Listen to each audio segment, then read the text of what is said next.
ধানমন্ডির একটি ছিমছাম দোতলা বাড়ির ড্রয়িং রুমে আজ উৎসবের আমেজ। বাড়িটি জালাল সাহেবের। আজ তার একমাত্র ছেলে রাফির 25তম জন্মদিন। পুরো ড্রয়িং রুম বেলুন আর রঙিন আলোয় সাজানো হচ্ছে। তবে এই সাজসজ্জার মূল কারিগর রাফি নিজে নয়, তার বন্ধু অর্ণব। অর্ণব একটি টুলের উপর দাঁড়িয়ে খুব মনোযোগ দিয়ে দেয়ালের এক কোণে হ্যাপি বার্থডে ব্যানারটা লাগাচ্ছে। তার চোখে মুখে একটা অদ্ভুত প্রশান্তি আর উচ্ছ্বাস। রাফি সোফায় বসে পায়ের উপর পা তুলে আপেল খাচ্ছে। দোস্ত, তুই একটু বেশি সিরিয়াস হয়ে গেছিস। এটা জাস্ট একটা নর্মাল জন্মদিন। তুই তো এমনভাবে ডেকোরেশন করেছিস আজ আমার বিয়ে। বিয়ে হলে তোকে আমি ঘোড়ার বদলে গাধার পিঠে বসিয়ে আনতাম। চুপচাপ বসে থাক, তুই এমনিতেই একটা কুড়ে, অন্তত আমাকে কাজটা ঠিক মতো করতে দে। আরে ভাই, আমি কুড়ে না, আমি জাস্ট আমার এনার্জি সেভ করেছি রাতের বেলা কেক কাটার জন্য। তুই বরং একটু রিস্ক নে, সকাল থেকে যা খাটছিস না। ঠিক তখনই রান্নাঘর থেকে ট্রে হাতে বেরিয়ে আসেন রাফি আর তানিয়ার মা রেহানা বেগম। তার মুখে একটা স্নিগ্ধ হাসি। রাফি ঠিকই বলেছে বাবা, তুই সকাল থেকে এক নাগাড়ে কাজ করে যাচ্ছিস। আয় একটু বসে শরবতটা খেয়ে নে।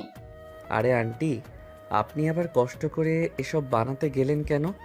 আমি তো নিজের বাড়ির মতোই কাজ করছি, আর একটুখানি বাকি। কষ্ট আবার কিসের? তুই তো আমার নিজের ছেলের মতোই। রাফিটা তো একটা অপদার্থ। তুই না থাকলে যে আজ কি হতো। মা, তুমি কিন্তু অর্ণবের সামনে সবসময় আমাকে পচাও, এটা ঠিক না। আন্টি একদম ঠিক কথা বলেছেন, তুই একটা আস্ত অপদার্থ। দে ব্যানারটা, ওই দিক থেকে একটু সোজা করে ধর। ড্রয়িং রুমে যখন এই মিষ্টি কুঞ্চুটি চলছে, ঠিক তখনই মেইন দরজা খোলার একটা ভারী শব্দ হলো। মুহূর্তের মধ্যে ড্রয়িং রুমের পরিবেশটা যেন বদলে গেল। দরজার সামনে দাঁড়িয়ে আছে তানিয়া, পরনে একটা গাঢ় নীল রঙের ফর্মাল স্যুট, চোখে মুখে সারাদিনের ক্লান্তির ছাপ, কিন্তু তার চেহারা এক ধরনের কঠোর আর অহংকারী আভিজাত্য। তানিয়াকে দেখে অর্ণবের হাতের কাজ থেমে গেল। তার চোখের দৃষ্টি এক নিমিষে তানিয়ার ক্লান্ত মুখের উপর আটকে গেল। ভেতরে ভেতরে একটা অদ্ভুত টান অনুভব করলেও অর্ণব সেটা খুব সযত্নে লুকিয়ে ফেলল। এসব কি হচ্ছে এখানে? ড্রয়িং রুমের এই হাল কেন? আয় মা, ফিরেছিস? আজ না রাফির জন্মদিন, তাই অর্ণব আর রাফি মিলে একটু সাজগোজ করছে। জন্মদিন বলে কি পুরো বাড়িটাকে একটা সস্তা মেলা বানিয়ে ফেলতে হবে? আমার সারাদিন পর একটু শান্তি দরকার মা। এই শব্দ আর হইচই আমার একদম পছন্দ না, তুমি জানো সেটা। আপু, তুই কিন্তু বেশি রিয়েক্ট করছিস। বছরে একটা দিন তো একটু আনন্দ করতেই পারি। আনন্দ করবে ভালো কথা, কিন্তু নিজের ঘরে গিয়ে কর। আমি ড্রয়িং রুমে এসব বেলুন আর ফালতু জিনিসপত্র দেখতে চাই না, আমার মাথা ব্যথা করছে। তানিয়ার গলাটা তীক্ষ্ণ, তার কথার প্রতিটি শব্দ যেন চাবুকের মতো। অর্ণব টুল থেকে নেমে একটা মিষ্টি হাসি দিয়ে তানিয়ার দিকে এগিয়ে গেল। সে জানে তানিয়া কতটা ক্লান্ত, তাই তার রাগটা সে গায়ে মাখল না। তানিয়া আপু, আপনি আজ একটু বেশি টায়ার্ড মনে হচ্ছে। আপনি ফ্রেশ হয়ে নিন, আমি আপনার জন্য একটা কড়া করে ব্ল্যাক কফি বানিয়ে আনছি। মাথা ব্যথা একদম ম্যাজিকের মতো গায়েব হয়ে যাবে। তানিয়া অর্ণবের দিকে এমনভাবে তাকালো যেন কোনো তুচ্ছ পোকামাকড় দেখছে। তার চোখের সেই তাচ্ছিল্য অর্ণবের বুকের ভেতরটা একটু হলেও কাঁপিয়ে দিল। আমার মাথা ব্যথা কিভাবে ম্যাজিকের মতো গায়েব হবে সেটা আমাকে তোমার শেখাতে হবে না অর্ণব। তুমি রাফির বন্ধু, ওর সাথেই থাকো, আমার ব্যাপারে নাক গলাতে আসবে না। আমি নাক গলাতে আসিনি আপু, জাস্ট বলছিলাম আর কি। তোমার এই জাস্ট বলাটা আমার একদম সহ্য হয় না। তুমি একটা বাচ্চা ছেলে, বাচ্চা ছেলেদের মতো নিজের লিমিটে থাকতে শেখো। আমার কফি আমাকে আমার কাজের মেয়ে বানিয়ে দেবে। তানিয়া, তুই অর্ণবের সাথে এভাবে কথা বলছিস কেন? ছেলেটা তো ভালো মনেই। মা প্লিজ, আমি আর লেকচার শুনতে চাচ্ছি না। ওকে বলো ওর এই ওভার স্মার্টনেসটা যেন নিজের ক্যারিয়ারের দিকে ফোকাস করে। বেকার বসে বসে বন্ধুদের বাড়িতে ডেকোরেশন করলে ভবিষ্যৎ তৈরি হবে না। তানিয়ার কথাটা পুরো ড্রয়িং রুমে একটা ভারী নীরবতা তৈরি করলো। রাফি কিছু একটা বলতে গিয়েও থেমে গেল। অর্ণব মাথা নিচু করে হাসার চেষ্টা করলো, কিন্তু সেই হাসির আড়ালে লুকিয়ে থাকা অপমান আর কষ্টটা কেবল সে নিজেই অনুভব করলো। তানিয়া আর এক মুহূর্ত সেখানে না দাঁড়িয়ে নিজের ঘরের দিকে চলে গেল। অর্ণব একটা দীর্ঘশ্বাস ফেলে নিজের মনেই বিড়বিড় করলো। আমি তো শুধু আপনার ক্লান্তিটা দূর করতে চেয়েছিলাম তানিয়া আপু। এত রাগ কেন আপনার? দোস্ত, তুই আপুর কথায় কিছু মনে করিস না। তুই তো জানিস ও অফিস থেকে ফিরলে সবসময় ওর মেজাজ খিটখিটে থাকে। আরে না, আমি কিছু মনে করিনি। আপু তো ঠিকই বলেছে। আমি তো তোর থেকে কয়েক মাসের ছোট, সেই হিসেবে আমি তো বাচ্চাই। চল বাকি কাজটা শেষ করি। সন্ধ্যা ঘনিয়ে এসেছে। রাফির জন্মদিনের কেক কাটা হবে রাত 8টায়। এর মধ্যেই ড্রয়িং রুমে হাজির হয়েছেন ফিরোজা আন্টি। ফিরোজা আন্টি পাড়ার নামকরা ঘটক। তার সাথে এসেছেন এক বয়স্ক ভদ্রমহিলা, সম্ভবত কোনো পাত্রের মা। রিহানা বেগম ড্রয়িং রুমে তাদের বসিয়ে বেশ অস্বস্তিতে আছেন। তানিয়া এখনো তার ঘরে ঘুমোচ্ছে। অর্ণব রান্নাঘর থেকে ট্রেতে করে চা আর স্ন্যাক্স নিয়ে ড্রয়িং রুমে এলো। রেহানা ভাবি, আমি তো আপনাকে আগেই বলেছিলাম ছেলে আমার নিজের ভাইয়ের পরিচিত, আমেরিকায় থাকে, বিরাট ইঞ্জিনিয়ার। তানিয়া মায়ের জন্য এর চেয়ে ভালো পাত্র আর হয় না। তা তো বুঝলাম ভাবি, কিন্তু তানিয়া তো এখন বিয়ের ব্যাপারে একদমই কথা বলতে চায় না। ওর তো কাজের খুব চাপ। কাজের চাপ তো বিয়ের পরও থাকবে। মেয়েদের তো একটা সংসার দরকার, তাই না? আপনারা মেয়েকে একটু বুঝিয়ে বলবেন। আমরা আজ শুধু মেয়েটাকে একটু দেখে যাই। অর্ণব চা দিতে দিতে কথাগুলো শুনছিল। তার বুকের ভেতরটা ধক করে উঠল। সে জানে তানিয়া কতটা স্বাধীন চেতা, এবং সে তার অতীত ট্রমার কারণে বিয়ে শব্দটাকে কতটা ঘৃণা করে। এই মুহূর্তে যদি তানিয়া নিচে এসে এদের দেখে, তবে সে শুধু পাত্রপক্ষকে নয়, রিহানা বেগমকেও চরম অপমান করবে। অর্ণব দ্রুত একটা সিদ্ধান্ত নিল। সে চা দিয়ে রান্নাঘরে রাফির কাছে ফিরে গেল। রাফি, একটা বিশাল ঝামেলা হয়ে গেছে। কি ঝামেলা? কেকে ক্রিম গলে গেছে নাকি? কেকের ক্রিম না, তোর আপুর মাথা গলার জোগাড় হয়েছে। ফিরোজা আন্টি পাত্রপক্ষ নিয়ে হাজির। হোয়াট? সর্বনাশ! ও যদি একবার জানতে পারে, আমার জন্মদিন তো দূর, আজ আমার মৃত্যুদিন পালন করতে হবে। তোর আপুকে জানতে দেওয়া যাবে না, তার আগে এদের বিদায় করতে হবে। তুই শুধু আমার সাথে একটু তাল মেলা। অর্ণব আর রাফি ড্রয়িং রুমে ফিরে এলো। অর্ণব খুব স্বাভাবিকভাবে পাত্রের মায়ের পাশে সোফাটায় বসলো। তার মুখে একটা নিখুঁত অভিনয়ের ছাপ। আন্টি, আপনাদের চাটা ঠিক হয়েছে তো? চিনি ঠিক আছে? হ্যাঁ বাবা, চা খুব সুন্দর হয়েছে। তা তুমি কে? তানিয়ার ভাই? না আন্টি, আমি তানিয়া আপুর ভাইয়ের বন্ধু, তবে এই বাড়িরই ছেলের মতো। আপুর তো সব ব্যাপারেই আমি থাকি। অর্ণব বাবা, তুমি তো জানোই তানিয়ার জন্য এই পাত্র কত ভালো।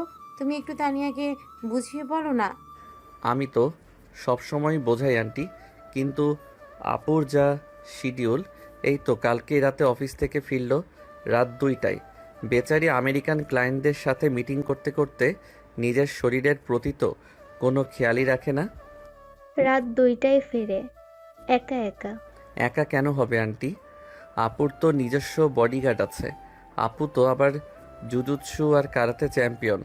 আগের মাসে রাস্তায় একটা ছেলেকে একা হাতে এমন পিটিয়েছে যে ছেলেটার এখন আইসিইউতে চিকিৎসা চলছে।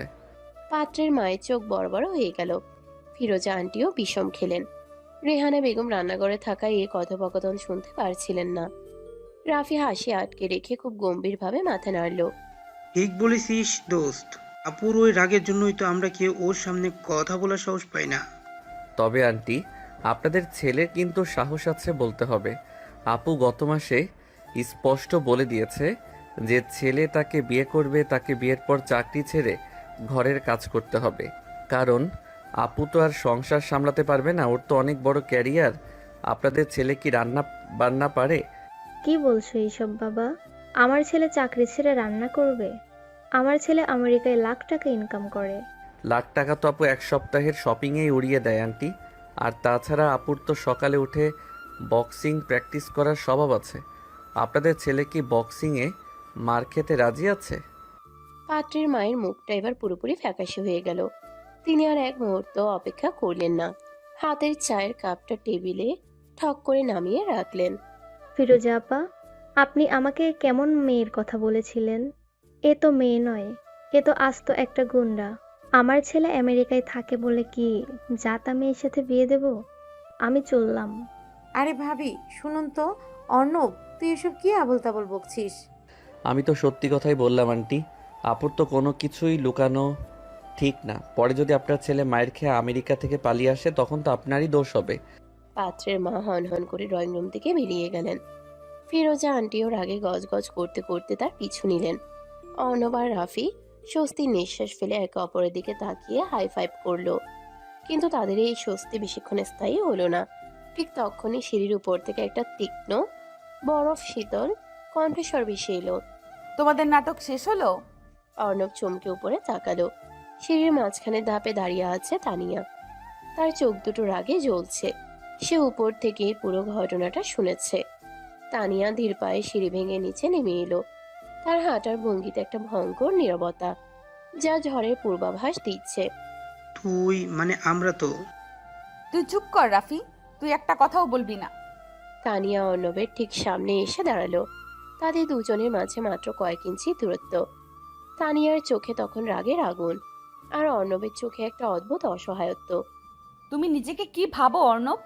তুমি কি ভেবেছো তুমি খুব হিরোগিরি করেছো? আপু আমি তো জাস্ট শাট আপ। আমি তোমাকে কথা বলতে বলিনি। তুমি কোন সাহসে আমার ব্যক্তিগত ব্যাপারে নাক গলালে? কে অধিকার দিয়েছে তোমাকে এসব করার? আপু আপনি তো বিয়ে করতে চান না, আর আন্টি আপনাকে জোর করতো। আমি শুধু পরিস্থিতিটা সামাল দিতে চেয়েছিলাম। পরিস্থিতি সামাল দেওয়ার তুমি কে? তুমি কি আমার গার্জিয়ান? তুমি কি আমার বাবা নাকি অন্য কেউ? আমি আপনার কেউ না আপু, কিন্তু আপনার কষ্টটা তো আমি বুঝি। আপনি ওদের সামনে এলে আবার পুরনো কথা উঠতো, আপনার মন খারাপ হতো। আমার মন খারাপ হলে সেটা আমার ব্যাপার। আমি কিভাবে ডিল করব সেটা আমি জানি। আমি তানিয়া, আমি কারোর দয়ায় বাঁচি না। আর তোমার মতো একটা বাচ্চার দয়া তো আমার একদমই প্রয়োজন নেই। তানিয়ার প্রতিটি কথা অর্ণবের বুকে তীরের মতো বিঁধছিল। কিন্তু অর্ণব কোনো প্রতিবাদ করলো না। সে খুব ধীর গলায় আবেগ লুকিয়ে কথা বলল। আমি আপনাকে দয়া করতে যাব কেন আপু? আমি তো শুধু আপনার সম্মানটা বাঁচাতে চেয়েছিলাম। ওই লোকগুলো আপনাকে জাজ করতো, আমি সেটা হতে দিতে চাইনি। আমার সম্মান বাঁচানোর ঠেকা তোমাকে কে দিয়েছে?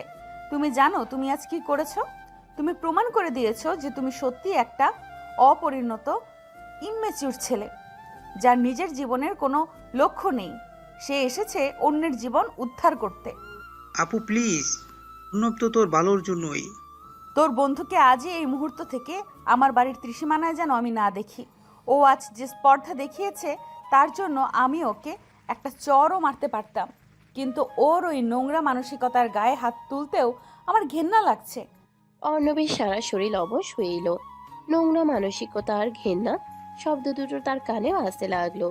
সে তানিয়াকে ছোটবেলা থেকে ভালোবাসে, দূর থেকে তার ছায়ার মতো খেয়াল রাখে। সেই তানিয়া আজ তাকে এত বড় অপমান করলো। অর্ণব মাথাটা নিচু করে ফেললো। তার চোখ দুটো একটু ছলছল করে উঠলো। সে দাঁতে দাঁত চেপে সবটা সামলে নিল। আপনার আর ঘেন্না করতে হবে না আপু, আমি চলে যাচ্ছি। Get out of my house right now. Arnab আর একটা কথাও বললো না। সে রাফির দিকে একবার তাকিয়ে ম্লান হাসলো। তারপর ধীরে ধীরে ড্রয়িং রুমের দরজা দিয়ে বাইরে বেরিয়ে গেল। বাইরের ঘুটঘুটে অন্ধকারে অর্ণবের ছায়াটা মিলিয়ে গেল। তানিয়া একা ড্রয়িং রুমে দাঁড়িয়ে রইল। তার বুকটা ধুকপুক করছে। সে অর্ণবকে অপমান করেছে, নিজের ইগো বজায় রেখেছে। কিন্তু অর্ণব যখন মাথা নিচু করে বেরিয়ে যাচ্ছিল, তখন তার চোখের ওই নীরব কষ্টটা তানিয়ার বুকের ভেতর একটা অদ্ভুত অচেনা শূন্যতা তৈরি করে দিল। তানিয়া নিজের হাতের মুঠো শক্ত করে চোখ বন্ধ করলো। সে কোনোভাবেই একজন পুরুষকে তার জীবনের আধিপত্য বিস্তার করতে দেবে না, তা সে যত ভালো উদ্দেশ্যই আসুক না কেন। কিন্তু অর্ণবের ওই ম্লান হাসিটা আজ রাতের জন্য হলেও তানিয়ার ঘুম কেড়ে নেওয়ার জন্য যথেষ্ট ছিল। সেই রাতের পর কেটে গেছে পুরো এক সপ্তাহ। অর্ণব আর তানিয়াদের বাড়িতে যায়নি। রাফি অনেকবার ডেকেছে, কিন্তু অর্ণব কোনো না কোনো কাজের অজুহাত দিয়ে এড়িয়ে গেছে। আজ শুক্রবার ঢাকার কোলাহল থেকে দূরে গাজীপুরের একটি সুন্দর রিসোর্টে জালাল সাহেব এবং আনোয়ার সাহেবের পরিবার মিলে পিকনিকে এসেছে। বিশাল সবুজ লন, পাশে একটা শান্ত লেক, আর চারদিকে সারি সারি গাছপালা। সকাল 10টার দিকে দুই পরিবারের সবাই লনের উপর পাতা চেয়ারগুলোতে বসে আড্ডা দিচ্ছে। অর্ণব রাফির সাথে মিলে গাড়ি থেকে জিনিসপত্র নামানো তদারকি করছে। তানিয়া সবার থেকে একটু দূরে একটা গাছের ছায়ায় বসে ল্যাপটপে কাজ করছে। তার পরনে একটা হালকা রঙের সুতির শাড়ি, চোখে রোদ চশমা। আনোয়ার ভাই, আপনার ছেলেটা কিন্তু একদম সোনার টুকরো। এ যে সকাল থেকে একা হাতে সব ম্যানেজ করেছে। আমাদের রাফিটা তো একটা গাধা। আরে ভাবি, ছেলে তো আপনাদেরও। অর্ণব তো সারাদিন আপনাদের ওখানেই পড়ে থাকে, তবে গত কয়েকদিন ধরে দেখছি ওর মনটা কেমন যেন একটু খারাপ। হ্যাঁ ভাবি, ছেলেটা ঠিকমতো খাচ্ছেও না। আমি জিজ্ঞেস করলাম, বলল নাকি কাজের খুব চাপ। কাজের চাপ তো থাকবেই, তবে আজ পিকনিক এসেছি, আজ আর কোনো কাজ নেই। রাফি, এই রাফি, রবণীকে বল এসে বসতে। আর কত দৌড়াদৌড়ি করবে? বাবা আমি তো বলছি, কিন্তু ও শুনে না। দোস্ত আয় না একবার, তখন আর ওই কুলির মতো ব্যাগ টানবি। আরে দাঁড়া না, আন্টিদের জন্য ফলগুলো একটু কেটে টেবিলে দিয়ে আসি। তুই বরং রোদসীকে দেখ, ও আবার লেকের পানিতে নেমে যায় কিনা। আমি কোনো ছোট বাচ্চা নাকি যে পানিতে পড়ে যাব? ভাইয়া, তুমি কিন্তু আমাকে সব সময় আন্ডার এস্টিমেট করো। তুই তো একটা আস্ত পিচ্ছি, যা রাফি ভাইয়ার সাথে গিয়ে ব্যাডমিন্টন খেল। অর্ণব ফলের প্লেট হাতে নিয়ে বড়দের টেবিলের দিকে এগোতে লাগলো। যাওয়ার পথে তার চোখ গেল তানিয়ার দিকে। তানিয়া ল্যাপটপ থেকে চোখ সরিয়ে এক পলক অর্ণবের দিকে তাকিয়েছিল, কিন্তু অর্ণব তাকানোর সাথে সাথেই সে আবার ল্যাপটপে চোখ নামিয়ে নিল। অর্ণব একটা দীর্ঘশ্বাস ফেলে টেবিলের দিকে চলে গেল। তানিয়া ওই এক পলকের চাহনিতেই কোনো রাগ ছিল না, ছিল এক অদ্ভুত অস্বস্তি। ঠিক এমন সময় রিসোর্টের গেট দিয়ে হইচই করতে করতে প্রবেশ করলো সুমি। সুমি তানিয়ার খালাতো বোন, অত্যন্ত চটপটে, আধুনিক এবং একটু বেশি কথা বলে। সারপ্রাইজ, আমি এসে গেছি। Hello everyone. আরে সুমি, তুই তো বললি তোর ভার্সিটিতে কি সব কাজ আছে, আসতে পারবি না? কাজ তো ছিলই খালামণি, কিন্তু অর্ণব ভাইয়াকে ছাড়া পিকনিক হবে আর আমি আসবো না, তা কি হয়? সুমি কথাটা বলেই চোখ টিপে অর্ণবের দিকে তাকালো। তানিয়া ল্যাপটপ থেকে মুখ তুলে ব্রুকুচকে সুমির দিকে তাকালো। সুমি দৌড়ে গিয়ে অর্ণবের হাত থেকে ফলের প্লেটটা প্রায় কেড়ে নিল। আহারে, আমার কিউট ভাইয়াটা কত কাজ করছে। দাও, আমি এগুলো টেবিলে দিচ্ছি, তুমি এসে আমার পাশে বসো তো। আরে সুমি, তুমি কখন এলে? তুমি বসো, আমি দিচ্ছি। একদম না, তুমি এখন শুধু আমার সাথে গল্প করবে। কতদিন পর দেখা জানো, তোমার ওই গিটার প্লেইংয়ের ভিডিওটা আমি ফেসবুকে সারা দিন দেখি। সুমি অর্ণবের খুব ঘেঁষে বসলো। অর্ণব একটু অস্বস্তিতে পড়ে কিছুটা সরে বসলো, কিন্তু সুমি নাছোড়বান্দা, সে অর্ণবের হাত ধরে টানতে শুরু করলো। দূর থেকে এই পুরো দৃশ্যটা তানিয়া খুব মনোযোগ দিয়ে দেখছিল। তার ল্যাপটপের স্ক্রিনের দিকে আর কোনো খেয়াল নেই। তার বুকের ভিতর একটা অদ্ভুত অচেনা রাগ জমতে শুরু করেছে। ন্যাকামি, মেয়েটা দিন দিন আস্ত একটা ড্রামাবাজ হচ্ছে। আর ওই ছেলেটা, ওই দিন তো খুব জ্ঞান দিচ্ছিল, আর আজ মেয়েদের সাথে খুব তো দাঁত কেলিয়ে হাসছে। কি রে আপু, একা একা কি বিড়বিড় করছিস? রাফি কখন যে তানিয়ার পেছনে এসে দাঁড়িয়েছে, তানিয়া টেরও পায়নি। সে চমকে উঠে ল্যাপটপটা বন্ধ করে দিল। আমি আবার কি বিড়বিড় করব? তোদের এই হইচইয়ের জ্বালায় কি একটু শান্তিতে কাজ করার উপায় আছে? শান্তিতে কাজ করার জন্য তো কেউ তোকে পিকনিকে আনিনি। তুই বরং ল্যাপটপটা রেখে একটু সবার সাথে জয়েন কর। হ্যাঁ, সুমি কিন্তু দেখতে বেশ সুন্দর হয়ে গেছে, তাই না?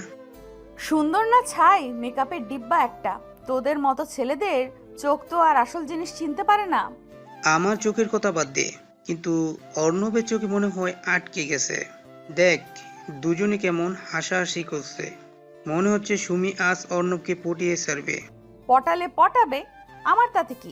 অর্ণব তো এমনই, সব মেয়েদের সাথেই তো ওর এই সস্তা ফ্লার্টিং এর অভ্যাস। ও, তুই কিন্তু অর্ণবকে ভুল বুঝছিস। ছেলেটা কিন্তু মোটেও ফ্লার্ট করে না। তুমি তো গায়ে পড়ে ওর সাথে কথা বলছে, তুই এমন রিয়াক্ট করছিস যেন তোর হিংসে হচ্ছে। হোয়াট? আমার ঈর্ষা হবে? তাও আবার ওই বাচ্চা ছেলেটার জন্য? তোর কি মাথা খারাপ হয়ে গেছে রাফি? তুই আমাকে চিনিস না? চিনি বলেই তো বলছি। তোর এই ফেক অহংকার আমি খুব ভালো বুঝি আপু। যাই হোক, তুই ওই ল্যাপটপটা নিয়ে বসে থাক, চললাম। রাফি হাসতে হাসতে চলে গেল। তানিয়ার আগে ল্যাপটপটা পাশে রেখে দিল। তার মাথাটা গরম হয়ে যাচ্ছে। সে বসার জায়গা ছেড়ে উঠে লেকের দিকে হাঁটতে শুরু করলো।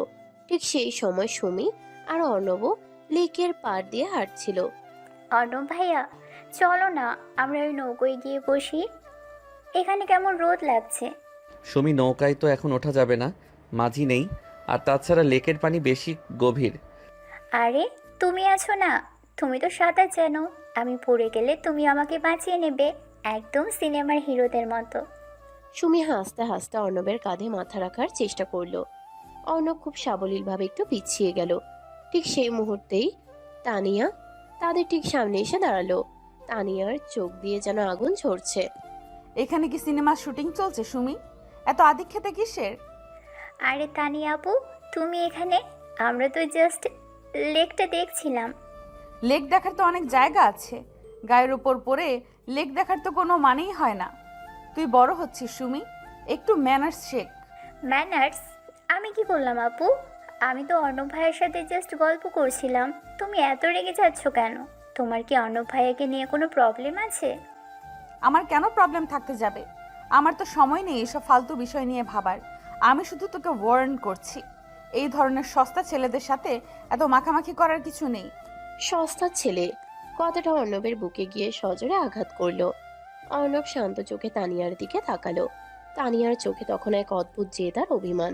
সুমি, তুমি বরং আন্টিদের কাছে যাও, আমি একটু পরে আসছি। কিন্তু ভাইয়া। যাও সুমি।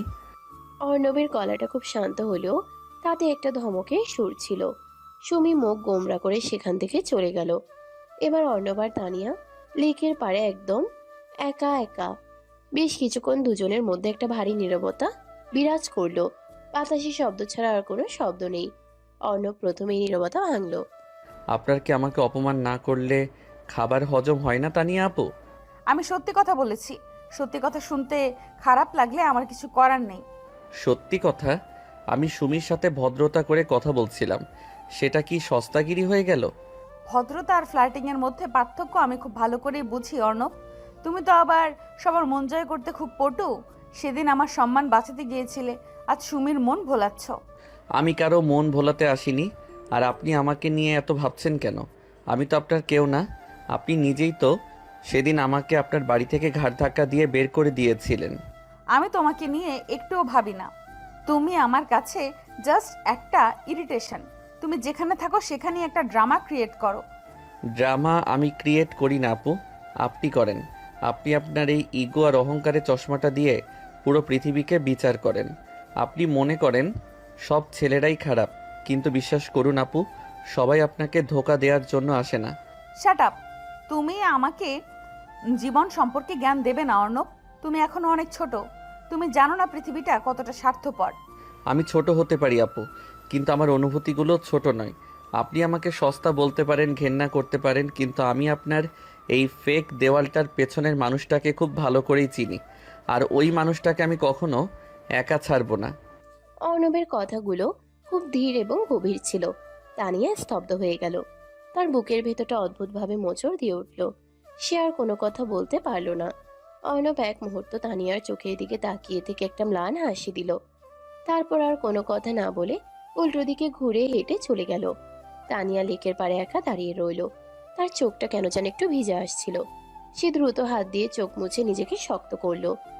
না, আমি কিছুতেই আর কোনো পুরুষের কথায় দুর্বল হব না। সব ছেলেরা শুরুতে এইভাবেই মায়া দেখায়। আমি অর্ণবকে আমার ধারে কাছেও ঘেঁষতে দেব না। দুপুর গড়িয়ে বিকেল 3টে বেজে গেছে। সবাই একসাথে দুপুরের খাবার শেষ করেছে। হঠাৎ করেই আকাশটা কালো মেঘে ঢেকে গেল। গাজীপুরের এই দিকটায় মাঝে মাঝেই এমন হঠাৎ কালবৈশাখীর মতো ঝড় উঠে। বাতাসের বেগ বাড়তে শুরু করলো। গাছের ডালপালা শো শো শব্দে দুলতে লাগলো। আরে আকাশ তো দেখি একদম কালো হয়ে গেছে, এখনই বৃষ্টি নামবে। তাড়াতাড়ি সব জিনিসপত্র গুছিয়ে ভেতরে চলেন। যে পরিমাণ বাতাস, মনে হচ্ছে বড়সড় ঝড় আসবে। রাফি, রোদসী, তোরা কোথায়? তাড়াতাড়ি মেন বিল্ডিংয়ে আয়। চারদিকে একটা হট্টগোল শুরু হয়ে গেল। সবাই জিনিসপত্র নিয়ে রিসোর্টের মেইন বিল্ডিং এর দিকে দৌড়াতে শুরু করলো। হঠাৎ করে বিশাল বড় বড় ফোঁটায় বৃষ্টি নামতে শুরু করলো। অর্ণব সবার জিনিসপত্র গুছিয়ে মেইন বিল্ডিং এ পৌঁছে দেখলো সবাই ভিজে একাকার। ওরে বাবা, কি ভয়ঙ্কর ঝড়! সবাই ঠিকমতো এসেছিস তো? হ্যাঁ মা, সবাই এসেছে। রাফি আঙ্কেলরা কোথায়? বাবা আর আনোয়ার আঙ্কেল তো ওই সোফায় বসে আছে। তো দোস্ত, আপু কোথায়? তানিয়া আপু? আপু তো আমাদের সাথেই ছিল। তানিয়া, তানিয়া, মেয়েটা আবার কোথায় গেল এই ঝড়ের মধ্যে? আমি তো তানিয়া আপুকে দুপুরের পর থেকে দেখিনি। ও তো বলছিল একটু নিরিবিলিতে হাঁটতে যাবে। অর্ণবের বুকের ভেতরটা ধক করে উঠল। বাইরের ঝড়ের তীব্রতা বাড়ছে। চারদিকে কুটকুটে অন্ধকার নেমে এসেছে। বিদ্যুৎ চমকানোর শব্দে পুরো রিসোর্ট কেঁপে উঠেছে। অর্ণব আর এক মুহূর্ত অপেক্ষা করলো না। সে কাউকে কিছু না বলে পাগলের মতো মেইন বিল্ডিং থেকে বেরিয়ে ওই তুমুল বৃষ্টি আর ঝড়ের মধ্যে দৌড়াতে শুরু করলো। অর্ণব দোস্ত, কোথায় যাচ্ছিস তুই? বাইরে অনেক বিপদ।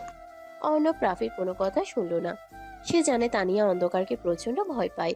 অতীতের সেই ট্রমাটিক ঘটনার পর থেকে বদ্ধ জয়কা আর অন্ধকার তানিয়ার জন্য মৃত্যুর সমান। অর্ণব লেকের পার, বাগান সব জায়গায় পাগলের মতো খুঁজতে লাগলো। অন্যদিকে রিসোর্টের একদম শেষ মাথায় জঙ্গলের কাছাকাছি একটা পুরনো পরিত্যক্ত রেস্ট হাউস আছে। তানিয়া দুপুরের পর একটু একা থাকার জন্য এই দিকটা এসেছিল। ঝড় শুরু হতেই সে ওই পুরনো ঘরটার বারান্দায় আশ্রয় নিয়েছিল। কিন্তু হঠাৎ একটা দমকা হাওয়ায় ঘরটার ভারী কাঠের দরজাটা সজোরে বন্ধ হয়ে যায় এবং তানিয়া ভেতরে আটকা পড়ে। কেউ আছেন? প্লিজ দরজাটা খুলুন, এটা জ্যাম হয়ে গেছে। ঘরের ভেতরটা ঘুটঘুটে অন্ধকার, কোনো জানালা নেই। বাইরে মেঘ ডাকার বিকট শব্দ। তানিয়ার বুকের ভেতরটা কাঁপতে শুরু করলো। তার শ্বাস নিতে কষ্ট হচ্ছে। পুরনো একটা ভয়ঙ্কর স্মৃতি তার মাথায় ভিড়ে করে এলো। 5 বছর আগে ঠিক এভাবে একটা অন্ধকার ঘরে তাকে আটকে রেখেছিল নাফিস, যেদিন তার সব বিশ্বাস ভেঙে চুরমার হয়ে গিয়েছিল। না না, আমি এখানে থাকতে পারবো না, আমার দম বন্ধ হয়ে আসছে, কেউ আমাকে বাঁচাও। তানিয়া ফ্লোরে বসে পড়ল। তার পুরো শরীর থরথর করে কাঁপছে। সে হাঁটুতে মুখ গুজে ফুপিয়ে কাঁদতে শুরু করলো। তার সেই অহংকারী শক্ত খোলসটা এই অন্ধকারে পুরোপুরি খসে পড়েছে। সে এখন শুধুই একটা ভীত অসহায় মেয়ে। রাফি, মা প্লিজ কেউ এসো। অর্ণব বৃষ্টিতে ভিজতে ভিজতে রিসোর্টের চারপাশ খুঁজছে। হঠাৎ বিদ্যুতের আলোয় সে ওই পরিত্যক্ত ঘরটা দেখতে পেল। তার মনে হলো কেউ যেন ভেতর থেকে দরজা ধাক্কাচ্ছে। অর্ণব এক ছুটে সে ঘরের দরজার সামনে গিয়ে পৌঁছালো। তানিয়া আপু, আপনি কি ভেতরে আছেন আপু?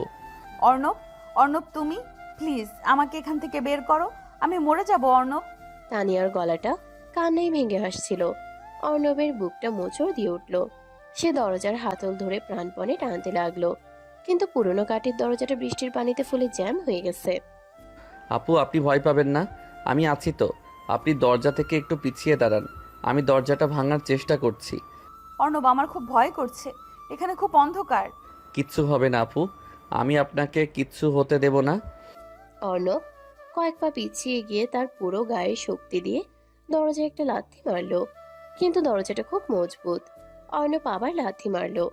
এবার কাঠের একটা অংশ মরমর করে উঠল। অর্ণব নিজের কাঁধ দিয়ে সজোরে ধাক্কা দিতে শুরু করলো। 3-4 বার প্রচন্ড ধাক্কা দেওয়ার পর তার ডান কাঁধটা ছিলে রক্ত বের হতে শুরু করলো, কিন্তু সেদিকে তার কোনো ভ্রুক্ষেপ নেই। সে তার সবটুকু শক্তি দিয়ে শেষ একটা ধাক্কা দিল। ধরাম করে দরজাটা ভেঙে খুলে গেল। ঘরের ভেতরটা ঘুটঘুটে অন্ধকার। অর্ণব হাঁপাতে হাঁপাতে ভেতরে ঢুকলো। আপু, কোথায় আপনি? হঠাৎ অন্ধকারের মধ্য থেকে তানিয়া ছুটে এসে অর্ণবকে সজোরে জড়িয়ে ধরলো। তার 2 হাত অর্ণবের পিঠের শার্ট খামচে ধরে আছে। সে অর্ণবের বুকে মুখ লুকিয়ে বাচ্চাদের মতো ফুপিয়ে কাঁদছে। আমি খুব ভয় পেয়েছিলাম অর্ণব, আমি ভেবেছিলাম আমি আর কোনো দিন এখান থেকে বের হতে পারবো না। অর্ণব মুহূর্তের জন্য থমকে গেল। তানিয়ার এই অসহায় রূপ সে কোনোদিন দেখেনি। তার সব রাগ, সব ইগো যেন এই অন্ধকারের কাছে হার মেনেছে। অর্ণব খুব সন্তর্পণে তার ডান হাতটা তানিয়ার ভেজা চুলের উপর রাখলো। শান্ত হন আপু, আমি তো চলে এসেছি। আমি থাকতে আপনাকে কোনো অন্ধকারে একা থাকতে দেব না। আমাকে ছেড়ে যেও না অর্ণব, প্লিজ আমাকে এখানে একা রেখে যেও না। যাব না, কোথাও যাব না। আপনি আমাকে যতবারই তাড়িয়ে দিন না কেন, আমি আপনার ছায়াতেই থাকবো। তানিয়া অর্ণবকে আরো শক্ত করে জড়িয়ে ধরলো। অর্ণবের ভেজা শার্টের সাথে তানিয়ার চোখে জল মিশে একাকার হয়ে যাচ্ছে। বাইরে তখনও প্রচন্ড ঝড় বইছে, মেঘ ডাকছে, কিন্তু এই পরিত্যক্ত অন্ধকার ঘরটার ভিতর আজ প্রথমবার তানিয়া তার জীবনের সবচেয়ে নিরাপদ আশ্রয়টা খুঁজে পেল। অর্ণবের বুকের ধুকপুকানি তানিয়ার সব ভয়, সব অতীত ট্রমাকে একটু একটু করে শান্ত করে দিচ্ছিল। অনেকক্ষণ পর তানিয়া ধীরে ধীরে মাথা তুলল। অন্ধকারের মধ্যেও সে অর্ণবের চোখের ওই গভীর মায়াটা স্পষ্ট দেখতে পেল। অর্ণব খুব আলতো করে তানিয়ার চোখের পানি মুছিয়ে দিল। এবার কি আমি একটু হাসতে পারি আপু? ওই যে মহারানীর মতো অহংকার করে বলেছিলেন যে আপনার কোনো বডিগার্ড লাগবে না, এখন তো দেখছি বডিগার্ড ছাড়া আপনার চলেই না।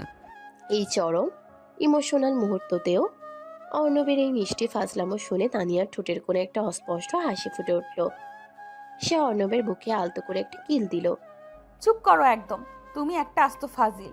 ফাজিল তো বটেই, তবে এই ফাজিল ছেলেটার কাঁধটা কিন্তু বেশ শক্ত। আপনি চাইলে আজীবন এই কাঁধে ভরসা রাখতে পারেন। তানিয়া আর কোনো উত্তর দিল না। সে শুধু অর্ণবের চোখের দিকে তাকিয়ে রইল। তার মনে হতে লাগলো হয়তো সব পুরুষ এক হয় না, হয়তো অর্ণব সত্যি অন্যরকম। কিন্তু তার এই বিশ্বাসটা কি চিরস্থায়ী হবে, নাকি অতীতের কোনো কালো ছায়া আবারও তাদের মাঝে একটা অদৃশ্য দেওয়াল তুলে দেবে? বৃষ্টির শব্দ আর ঝড়ের মাঝেই তাদের এই নীরব ভালোবাসার অঙ্কুরোদ্গম হতে শুরু করলো। গাজীপুরে সেই ঝড়ের রাতের পর কেটে গেছে আরো 3টে দিন। তানিয়া নিজের সেই রাতের দুর্বল মুহূর্তটাকে একটা দুঃস্বপ্ন ভেবে ভুলে থাকার আপ্রাণ চেষ্টা করছে। সে আবার ফিরে গেছে তার সেই চেনা খোলসে, কঠোর অহংকারী আর পারফেকশনিস্ট কর্পোরেট লেডি। ঢাকার মতিঝিলে অবস্থিত দেশের অন্যতম দীর্ঘ একটি অ্যাডভার্টাইজিং এজেন্সির 14 তলায় তানিয়ার কেবিন। সকাল 10টা বাজে। পুরো অফিসে একটা থমথমে পরিবেশ, কারণ আজ এমডি মিস্টার চৌধুরী একটি স্পেশাল বোর্ড মিটিং ডেকেছেন। তানিয়া নিজের ডেস্কে বসে ল্যাপটপে একটা প্রেজেন্টেশন ফাইনাল করছিল। এমন সময় কেবিনের কাছের দরজায় টোকা দিয়ে ভেতরে ঢুকলো তার বেস্ট ফ্রেন্ড এবং কলিগ নাদিয়া। কি রে মহারানী, সকাল সকাল এত সিরিয়াস হয়ে আছিস কেন? মিটিং তো সেই 11:30টায়। সিরিয়াস থাকবো না? আজ আমাদের কোম্পানির নতুন ইনভেস্টর আসছেন। গত 3 মাস ধরে এই প্রজেক্টের পেছনে আমি আমার টিম গাথার মতো খেটেছি। আজ কোনো ভুল হওয়া চলবে না। তোর কাজে আবার ভুল হয় নাকি? তুই তো এই অফিসের রোবট। তা রোবট ম্যাডাম, আপনার জীবনে কি একটুও বসন্তের ছোঁয়া লাগবে না? ওই যে গাজীপুরের অর্ণবের সাথে যেটা রোমান্টিক সিন হলো, তারপর থেকে ছেলেটার কোনো খবর নিসনি? নাদিয়া, তুই কি অফিসে কাজ করতে আসিস নাকি আমার পার্সোনাল লাইফ নিয়ে গসিপ করতে আসিস? আর অর্ণবের সাথে কোনো রোমান্টিক সিন হয়নি। আমি জাস্ট অন্ধকারে প্যানিক করছিলাম আর ও আমাকে হেল্প করেছিল। That's it. বেচারা নিজে বৃষ্টিতে ভিজে কাঁদছিল, তোকে ওই ঘর থেকে বার করলো, আর তুই একটা থ্যাঙ্কস পর্যন্ত দিলি না। ছেলেটা তোকে কত ভালোবাসে তানিয়া। ভালোবাসা? সব ছেলেদের এই এক রূপ। শুরুতে খুব কেয়ারিং সাজবে, তারপর সুযোগ বুঝে এমন একটা ছোবল মারবে যে সারা জীবনের জন্য পঙ্গু হয়ে যেতে হবে। আমার ওইসব ভালোবাসার কোনো দরকার নেই। তানিয়ার গলাটা শক্ত হলেও তার চোখের কোণে একটা পুরনো যন্ত্রণার ছায়া খেলে গেল। নাদিয়া একটা দীর্ঘশ্বাস ফেলল। সে তানিয়ার অতীতটা খুব ভালো করেই জানে, তাই আর কথা বাড়ালো না। ঠিক তখনই অফিসের আরেক কলিগ রিয়া প্রায় দৌড়াতে দৌড়াতে তানিয়ার কেবিনে ঢুকলো। রিয়ার চোখে মুখে চরম উত্তেজনা। তানিয়া আপু, নাদিয়া আপু, তোমরা খবর শুনেছ? আমাদের ফ্লোরে আজ একটা নতুন জুয়েলারি এক্সিকিউটিভ জয়েন করেছে। মাই গড, ছেলেটা ছিল হ্যান্ডসাম না? মনে হচ্ছে একদম সিনেমা থেকে উঠে এসেছে। রিয়া, এটা অফিস। এখানে কে হ্যান্ডসাম আর কে সিনেমা থেকে উঠে এসেছে সেটা নিয়ে আলোচনা করার জায়গা এটা না। নিজের ডেস্কে গিয়ে কাজ করো। আরে আপু, তুমি তো ছেলেটাকে দেখোইনি। এমপি স্যার নিজে তাকে অ্যাপয়েন্টমেন্ট দিয়েছে। ছেলেটার নাম যেন কি? হ্যাঁ, অর্ণব হোসাইন। অর্ণব নামটা শোনা মাত্রই তানিয়ার হাত থেকে মাউসটা ফসকে গেল। সে ব্রুকুচকে রিয়ার দিকে তাকালো। তার বুকের ভিতর একটা অদ্ভুত ধাক্কা লাগলো। কি নাম বললে? অর্ণব? হ্যাঁ আপু, ওই তো তোমার কেবিনের ঠিক বাইরের দিকে কেউ কলটায় বসেছে। আমি তো ভাবছি আজ লাঞ্চের জন্য অফার করব। তোমার আর লাঞ্চ করতে হবে না, তুমি যাও এখান থেকে। রিয়া মুখ গোমরা করে বেরিয়ে গেল। তানিয়ার আগে গজগজ করতে করতে নিজের কেবিন থেকে বের হলো। তার দৃষ্টি সোজা বাইরের কিউবিকলটার দিকে। হ্যাঁ, সত্যি সেখানে অর্ণব বসে আছে। পরনে একটা হালকা নীল রঙের ফর্মাল শার্ট, চোখে একটা কালো ফ্রেমের চশমা। তাকে অসম্ভব সুন্দর আর প্রফেশনাল লাগছে। সে খুব মনোযোগ দিয়ে একটা ফাইল পড়ছে। তানিয়া গটগট করে হেঁটে অর্ণবের ডেস্কের সামনে গিয়ে দাঁড়ালো। তুমি এখানে কি করছো অর্ণব? অর্ণব ধীরে ধীরে ফাইল থেকে মুখ তুলে তানিয়ার দিকে তাকালো। তার ঠোঁটের কোণে একটা খুব শান্ত মিষ্টি হাসি। গুড মর্নিং তানিয়া ম্যাম, আমি আপনাদের নতুন জুনিয়র এক্সিকিউটিভ। আজই জয়েন করলাম। আমার সাথে ইয়ার্কি মারবে না। তুমি এই অফিসে কিভাবে এলে? তুমি কি আমাকে ফলো করছো? ফলো করতে যাব কেন ম্যাম? আমি গত মাসে এই পদের জন্য ইন্টারভিউ দিয়েছিলাম। মিস্টার চৌধুরী আমার সিভি আর পোর্টফোলিও দেখে সিলেক্ট করেছেন। আপনার তো খুশি হওয়া উচিত যে আপনার পরিচিত কেউ অফিসে জয়েন করেছে। পরিচিত? তুমি আমার কে যে আমি খুশি হব? শোনো অর্ণব, তুমি আমার ভাইয়ের বন্ধু হতে পারো, কিন্তু এটা আমার অফিস। এখানে আমি তোমার সিনিয়র। তুমি যদি ভেবে থাকো এইখানে এসে আমার আশেপাশে ঘুরঘুর করে কোনো ফায়দা লুটবে, তবে তুমি চরম ভুল করছো। আমি কোনো ফায়দা লুটতে আসিনি ম্যাম, আমি আমার ক্যারিয়ার গড়তে এসেছি। আর আপনি তো সেদিন আমাকে ড্রয়িং রুমে বলেছিলেন যে আমি একটা বেকার লক্ষ্যহীন ছেলে, তাই ভাবলাম আপনার কোম্পানিতেই প্রমাণ করে দেই যে আমারও একটা লক্ষ্য আছে। তোমার লক্ষ্য তুমি নিজের কাছেই রাখো, আমার চোখের সামনে বেশি ঘুরোঘুরি করবে না, নিজের কাজ নিয়ে থাকবে। আর ভুলেও অফিসে আমার সাথে পার্সোনাল কোনো কথা বলার চেষ্টা করবে না। Got it? একদম ক্লিয়ার ম্যাম, আপনি নিশ্চিন্তে থাকতে পারেন, আমি শুধু আমার কাজ নিয়েই থাকবো। অর্ণব অত্যন্ত প্রফেশনাল ভাবে একটা মাথা নুইয়ে সম্মান জানালো। তানিয়ার কথা না বাড়িয়ে রাগে ফুঁসতে ফুঁসতে নিজের কেবিনে ফিরে গেল। অর্ণব তানিয়ার যাওয়ার দিকে তাকিয়ে একটা তৃপ্তির হাসি হাসলো। সে জানে তানিয়া এখন রেগে আছে, কিন্তু তানিয়াকে একা না ছাড়ার যে প্রতিজ্ঞা সে করেছে সেটা সে এইভাবেই পালন করবে। বেলা 11:30। কনফারেন্স রুমটা একদম জমজমাট। অফিসের সব সিনিয়র এক্সিকিউটিভরা বিশাল ওভাল টেবিলটার চারপাশে বসে আছেন। তানিয়া বসেছে মিস্টার চৌধুরীর ঠিক ডান পাশের চেয়ারটায়। অর্ণব জুনিয়র হওয়ার কারণে সবার পেছনে একটা ছোট চেয়ারে নোটপ্যাড নিয়ে বসেছে। লেডিস অ্যান্ড জেন্টলম্যান, আজ আমাদের কোম্পানির জন্য খুব একটা বড় দিন। আমরা একটা বিশাল ইনভেস্টমেন্ট পেতে যাচ্ছি, যা আমাদের প্রজেক্টগুলোকে ইন্টারন্যাশনাল লেভেলে নিয়ে যাবে। আমাদের নতুন ইনভেস্টর পার্টনার কিছুক্ষণের মধ্যেই চলে আসবেন। নতুন ইনভেস্টরটা কে রে? তুই কিছু জানিস? আমিও তো ঠিক জানি না, তবে শুনেছি দুবাই বেস্ট কোনো বড় বিজনেসম্যান। আমার প্রেজেন্টেশনটা একদম রেডি আছে, জাস্ট দেখা যাক লোকটা কেমন। ঠিক তখনই কনফারেন্স রুমের ভারী কাচের দরজাটা খুলে গেল। মিস্টার চৌধুরী হাসি মুখে উঠে দাঁড়ালেন। দরজার সামনে দাঁড়ানো মানুষটাকে দেখেই পুরো কনফারেন্স রুমের বাতাস যেন এক নিমিষে ভারী হয়ে গেল। লোকটার পরনে একটা অত্যন্ত দামি কালো রঙের ইতালিয়ান স্যুট, চুলগুলি নিখুঁতভাবে ব্যাক ব্রাশ করা, মুখে একটা শয়তানি আত্মবিশ্বাসী হাসি। সে আর কেউ নয়, তানিয়ার অতীত, তার জীবনের সবচেয়ে বড় দুঃস্বপ্ন নাফিস। সবাইকে পরিচয় করিয়ে দিই, ইনি হলেন মিস্টার নাফিস আহমেদ, আমাদের কোম্পানির নতুন ম্যানেজেটির শেয়ার হোল্ডার। নাফিসকে দেখা মাত্রই তানিয়ার চোখের তারা কাঁদতে শুরু করলো। তার হাতের কলমটা ছিটকে টেবিলের উপরে পড়ে গেল। তার মনে হলো কেউ যেন তার গলাটা দুহাত দিয়ে চেপে ধরেছে। তার শ্বাস নিতে কষ্ট হতে লাগলো। পুরো কনফারেন্স রুমের সব শব্দ যেন তানিয়ার কান থেকে মুছে গেল। শুধু নাফিসের সেই চেনা ভয়ঙ্কর হাসির শব্দটা তার মাথার ভেতর প্রতিধ্বনিত হতে লাগলো। Thank you mister Chowdhury, it's a pleasure to be here. আপনাদের এই কোম্পানিতে কাজ করতে পেরে আমি সত্যি খুব আনন্দিত। বিশেষ করে এখানকার কিছু পুরনো পরিচিত মুখের সাথে কাজ করার সুযোগ পেয়ে আমি আরও বেশি এক্সাইটেড। নাফিস কথাটা বলার সময় সরাসরি তানিয়ার দিকে তাকিয়ে একটা বাঁকা হাসি দিল। তানিয়ার সারা শরীর থরথর করে কাঁপছে। 5 বছর আগে সে অন্ধকার দিনগুলোর কথা তার চোখের সামনে ভেসে উঠল। যে মানুষটা তাকে বিয়ের মিথ্যা প্রতিশ্রুতি দিয়ে তার বিশ্বাস ভেঙেছিল, তাকে পথে বসিয়েছিল, সেই মানুষটা আজ তার সামনে তার অফিসের বস হয়ে দাঁড়িয়ে আছে। তানিয়ার বুকটা ফেটে কান্না আসছিল। সে টেবিলের নিচে নিজের হাত দুটো শক্ত করে চেপে ধরলো।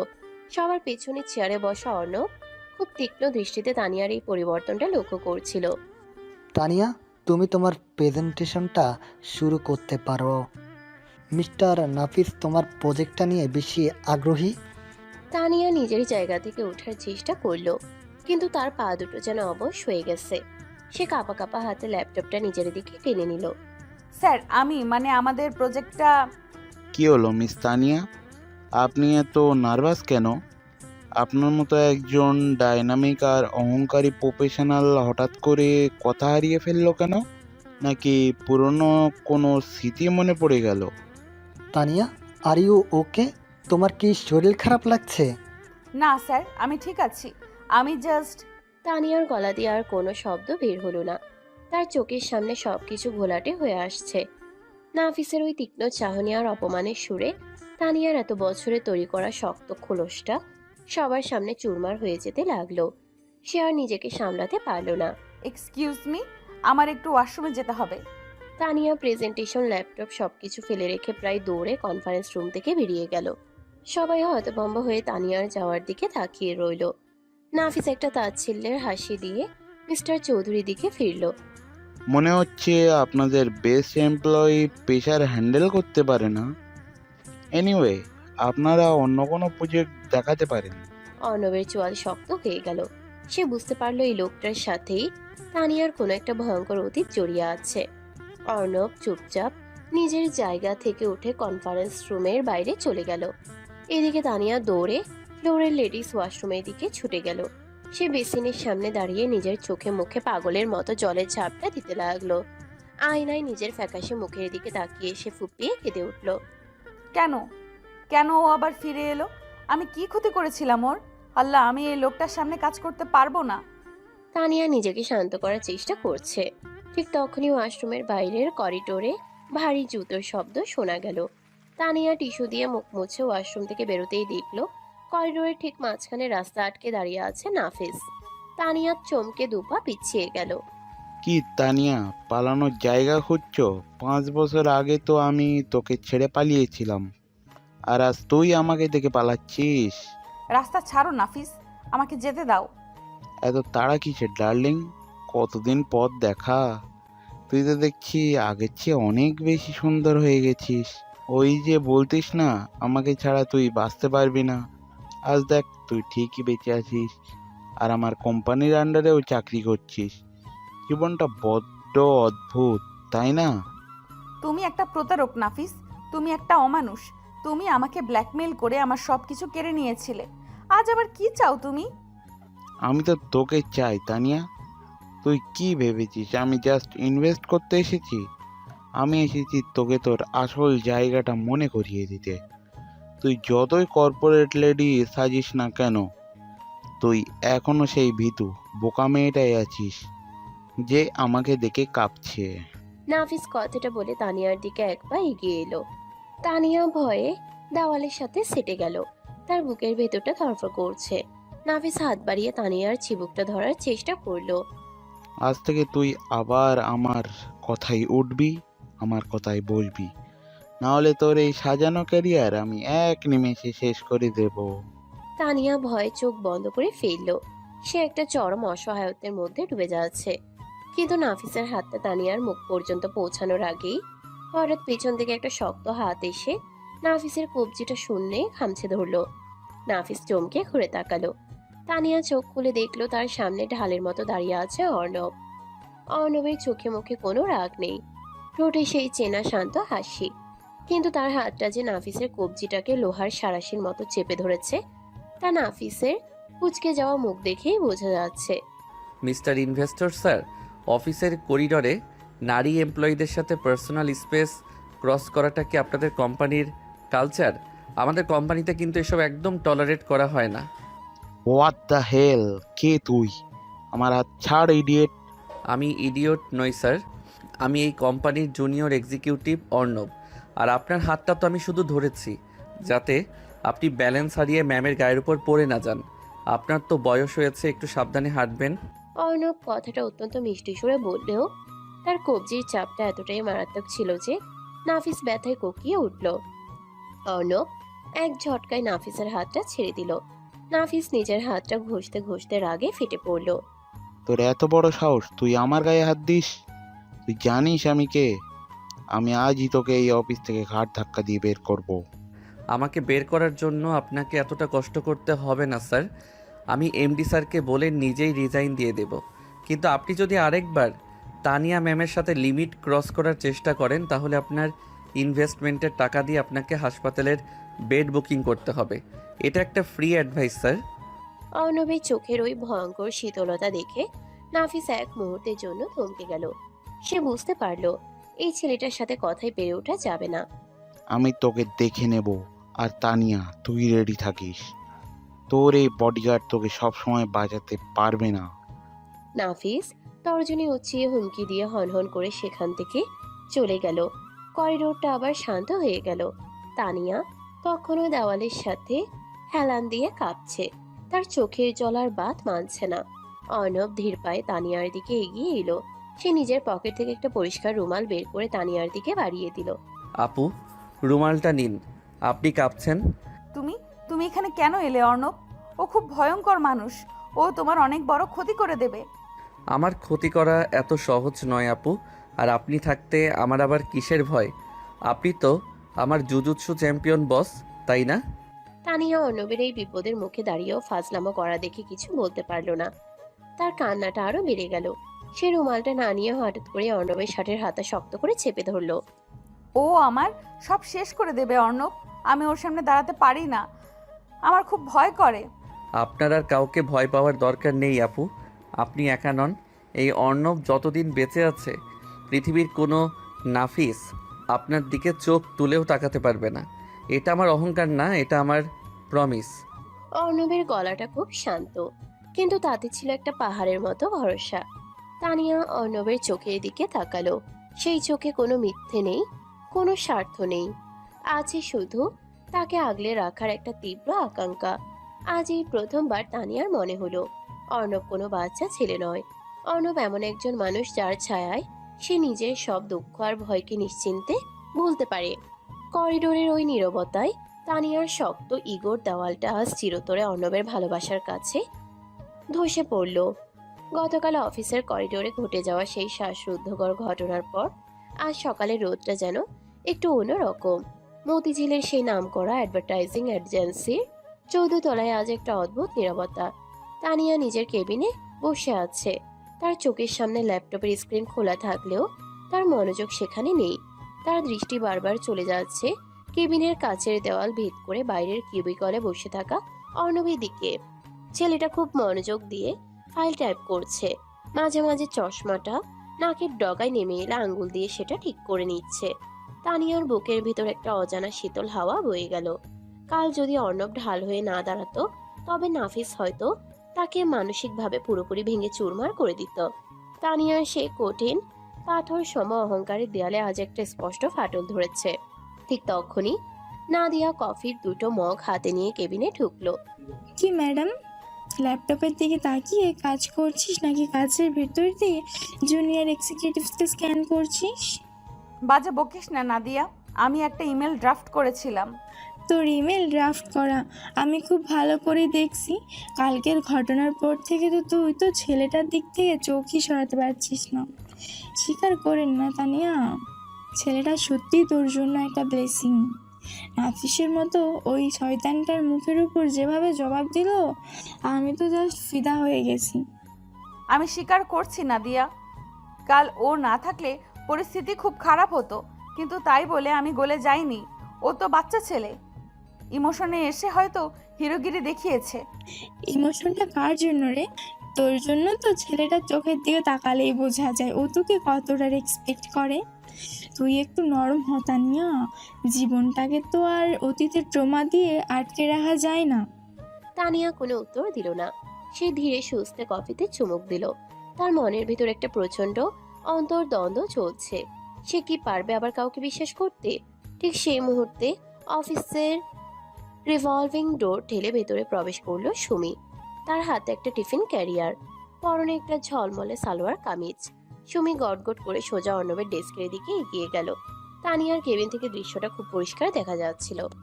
তানিয়ার ভ্রু দুটো আপনা আপনি কুঁচকে গেল। বুকের ভেতর সেই চেনা ঈর্ষার আগুনটা আবার জ্বলে উঠল। সারপ্রাইজ! কেমন আছো অর্ণব ভাইয়া? আরে সুমি, তুমি এখানে অফিসে কি মনে করে? খালামণি কাল রাতে অনেক মজার স্পেশাল বিফ রান্না করেছিল। ভাবলাম তোমার আর তানিয়া আপুর জন্য একটু নিয়ে আসি।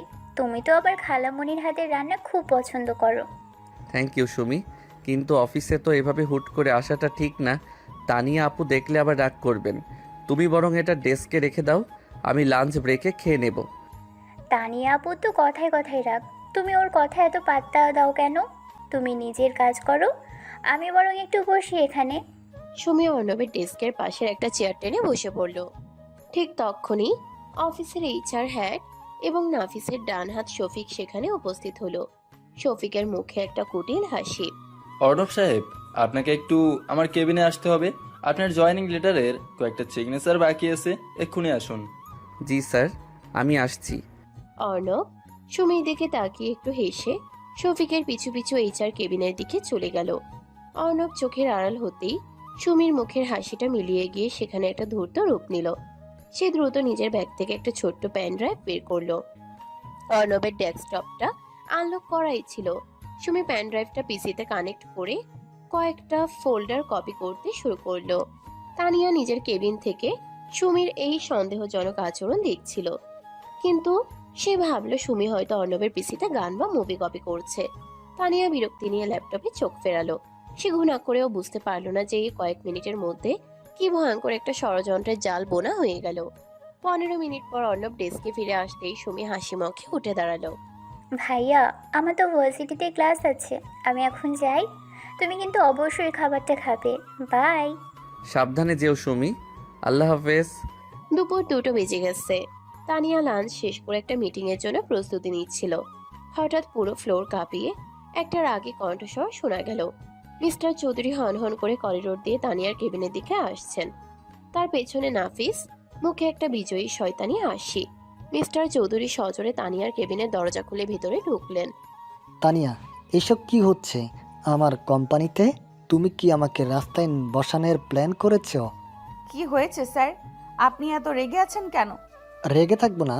আমাদের ম্যাক্সিন কর্পোরেশনের যে প্রজেক্টটা আগামী সপ্তাহে লঞ্চ হওয়ার কথা ছিল, সেই প্রজেক্টের সমস্ত কম্প্রেশন ডেটা, কোটেশন আর ক্লায়েন্ট লিস্ট আমাদের লাইভার কোম্পানির কাছে লিক হয়ে গেছে।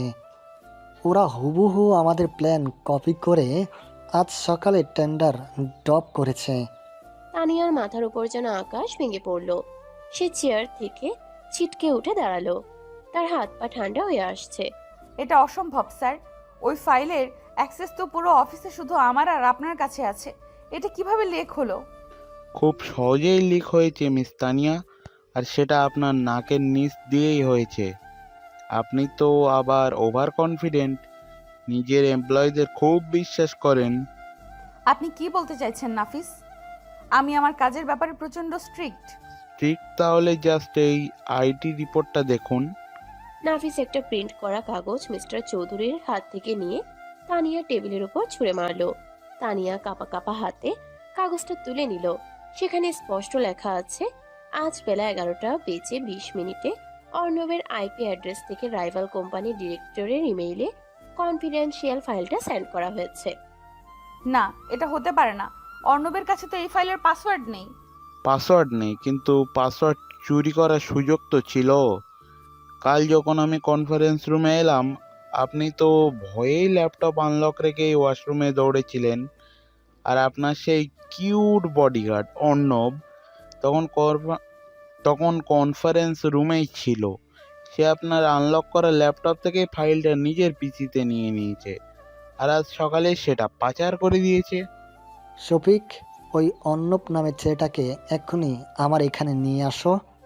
শফিক দৌড়ে গিয়ে অর্ণবকে ডেকে আনলো। অর্ণব কেবিনের থমথমে পরিবেশ দেখে কিছুটা অবাক হলো, কিন্তু তার চেহারায় কোনো ভয় ছিল না। স্যার, আমাকে ডাকছিলেন? ইউর চিট, তুমি আমার কোম্পানির সবচেয়ে দামি প্রজেক্ট ওটা রাইভালদের কাছে বিক্রি করে দিয়েছ। তুমি জানো এর জন্য আমি তোমাকে সোজা জেলে পাঠাতে পারি। স্যার, আমি বুঝতে পারছি না আপনি কি বলছেন। আমি কেন প্রজেক্ট বিক্রি করব? ন্যাকামি করো না ছেলে।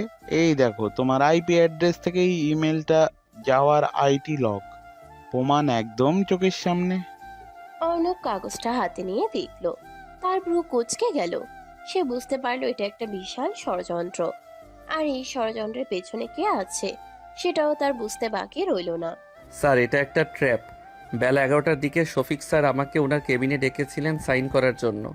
আমি তো ডেস্কেই ছিলাম না। ডাহা মিথ্যা কথা। আমি ওকে আমার কেবিনে ডাকিনি। আমি তো তখন 12 তলায় এইচআর মিটিংয়ে ছিলাম। এই ছেলেটা বাঁচার জন্য এখন আমার নামে মিথ্যা বলছে। অর্ণব, তুমি আমাকে সত্যি কথাটা বলো, তুমি কি এই কাজটা করেছো? তানিয়ার গলাটা কাঁপছিল। তার চোখের দৃষ্টিতে একটা করুণ আকুতি। সে চাইছে অর্ণব যেন জোরালো ভাবে এটা অস্বীকার করে। সে চাইছে অর্ণব যেন প্রমাণ করে দেয় সে নির্দোষ। অর্ণব তানিয়ার চোখের দিকে তাকালো। সেই চোখে যে বিশ্বাস সে তৈরি করেছিল সেটা এখন টলায়মান। আপু, আপনি আমাকে বিশ্বাস করেন না? আমি আপনার সাথে এমন বেইমানি করতে পারি? বিশ্বাস? হা হা হা হা। তানিয়া, তুই এত বোকা কেন? এই দেখ, তোর এই সাধু বডিগার্ড কেন এই কাজটা করছে, তার আসল প্রমাণ। নাভিস তার পকেট থেকে কয়েকটা প্রিন্ট করা ছবি আর একটা হোয়াটসঅ্যাপ চ্যাটের স্ক্রিনশট বের করে তানিয়ার সামনে রাখলো। তানিয়া ছবিগুলোর দিকে তাকাতেই তার পুরো পৃথিবী যেন মুহূর্তের মধ্যে থেমে গেল। ছবিগুলোতে দেখা যাচ্ছে অর্ণব আর সুমি খুব ঘনিষ্ঠভাবে হাসি মুখে দাঁড়িয়ে আছে, যা আসলে সুমি এডিট করে বানিয়েছে। আর চ্যাটের স্ক্রিনশটটা অর্ণব আর সুমির কথোপকথন। সেখানে সুমির আইডি থেকে লেখা, ভাইয়া তানিয়া আপুর প্রজেক্টটা লিক করলে ওরা আমাকে 20 লাখ টাকা দেবে বলেছে, আমরা ওই টাকা দিয়ে দেশের বাইরে চলে যাব। আর অর্ণবের আইডি থেকে রিপ্লাই দেওয়া, চিন্তা করো না সুমি, তানিয়া একটা ইমোশনাল ফুল, আমি ওকে ইমপ্রেস করার নাটক করছি। ওরা আনলক করা ল্যাপটপ থেকে কাল আমি ফাইলটা নিয়ে নিয়েছি, আজ সকালেই সেন্ড করে দেব।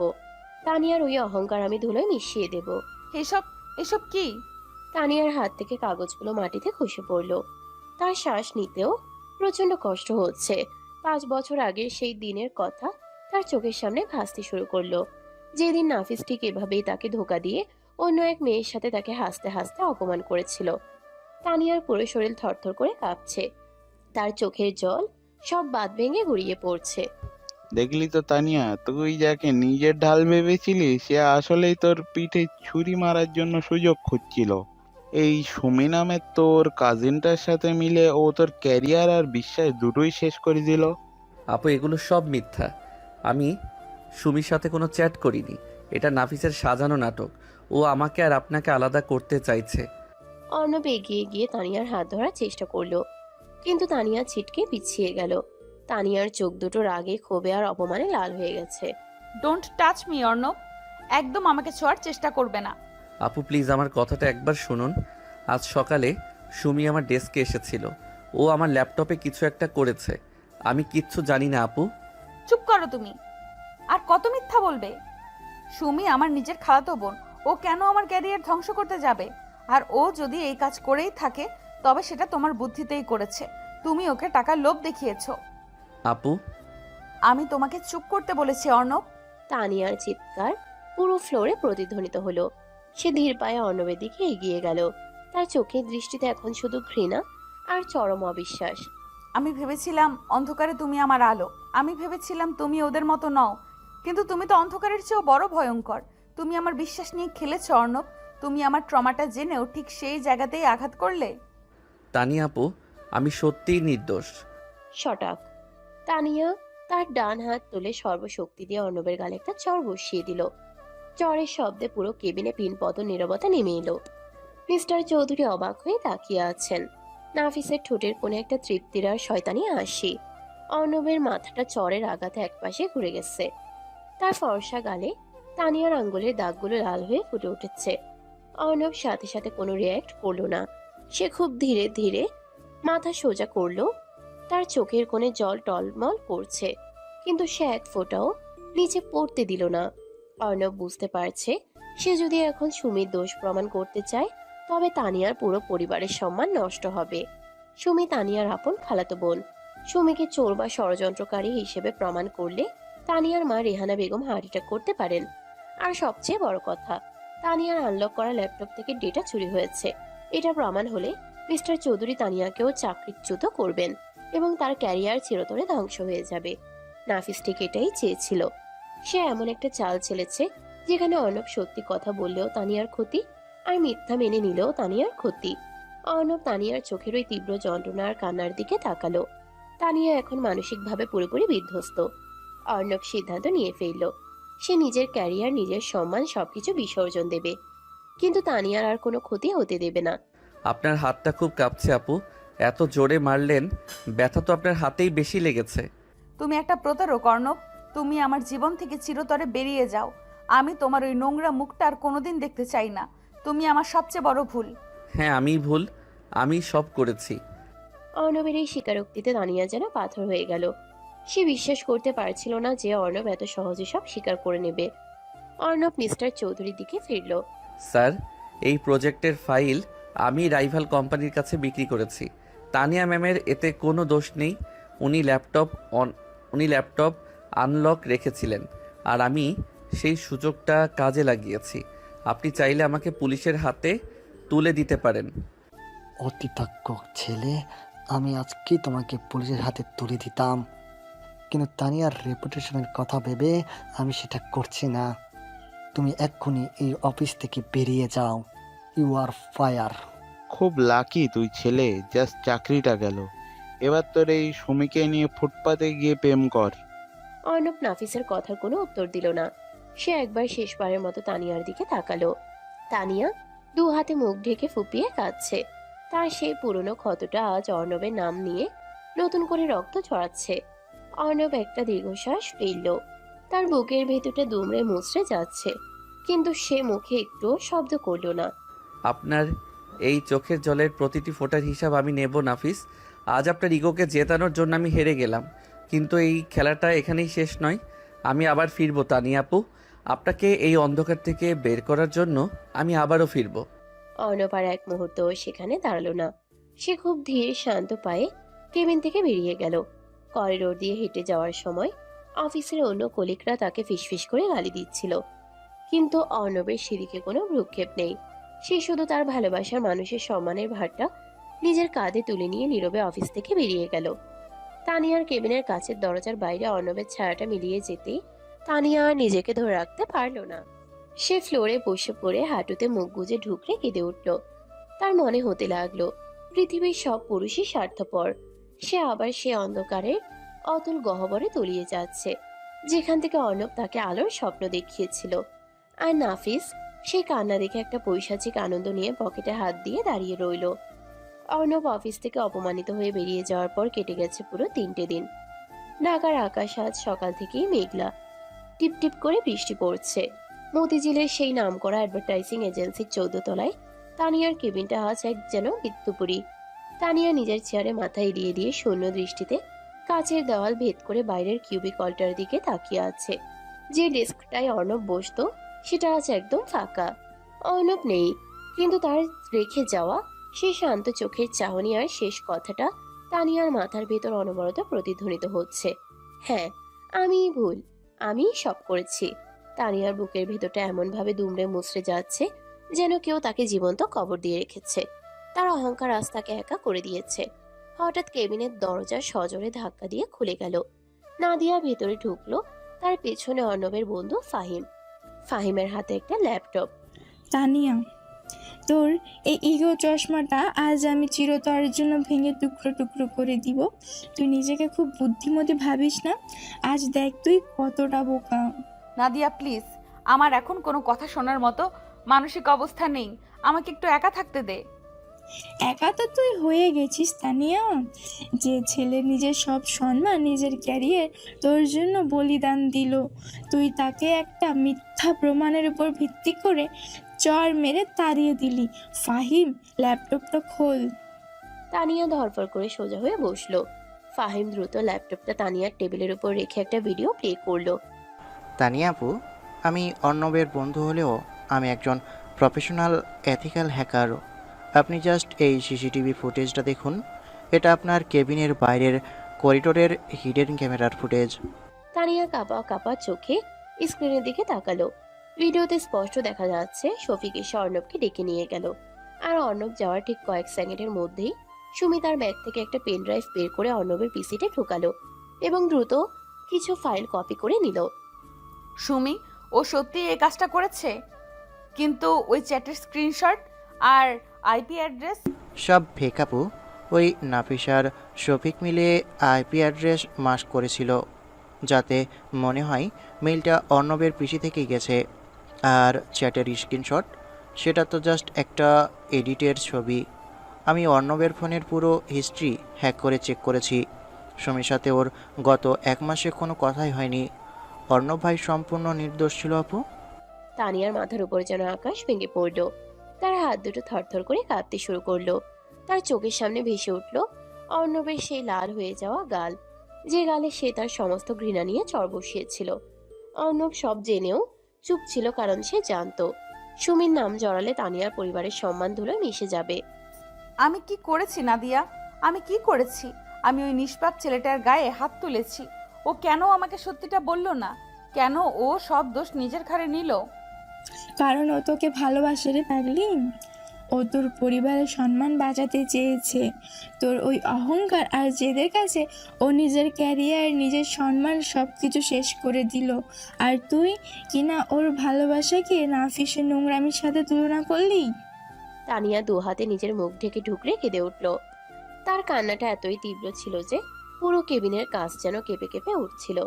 তার বুকের ভেতর জমে থাকা দীর্ঘদিনের ট্রমা, অবিশ্বাস আর জেদ সবকিছু আজ অর্ণবের এই বিশাল আত্মত্যাগের কাছে ধুলোয় মিশে গেল। সে বুঝতে পারল অর্ণব কোনো বাচ্চা ছেলে নয়।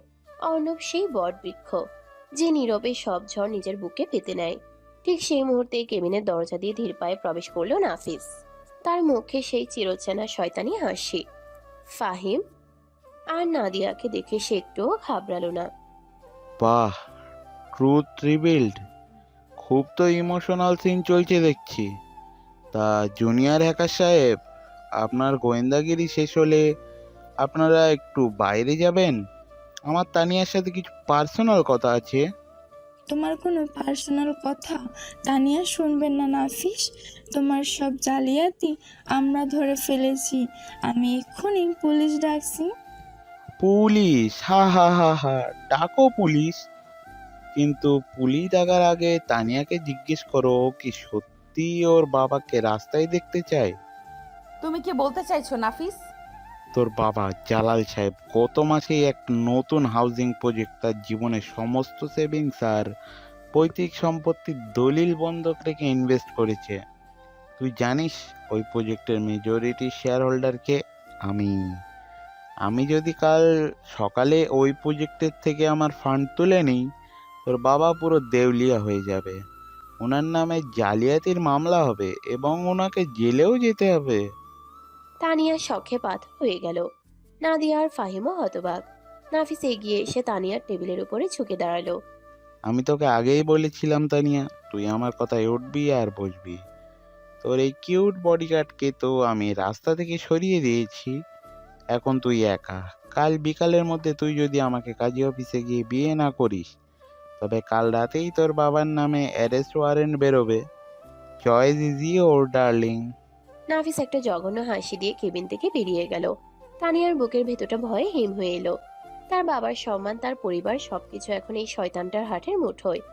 কিন্তু এবার তানিয়ার চোখে কোনো জল নেই।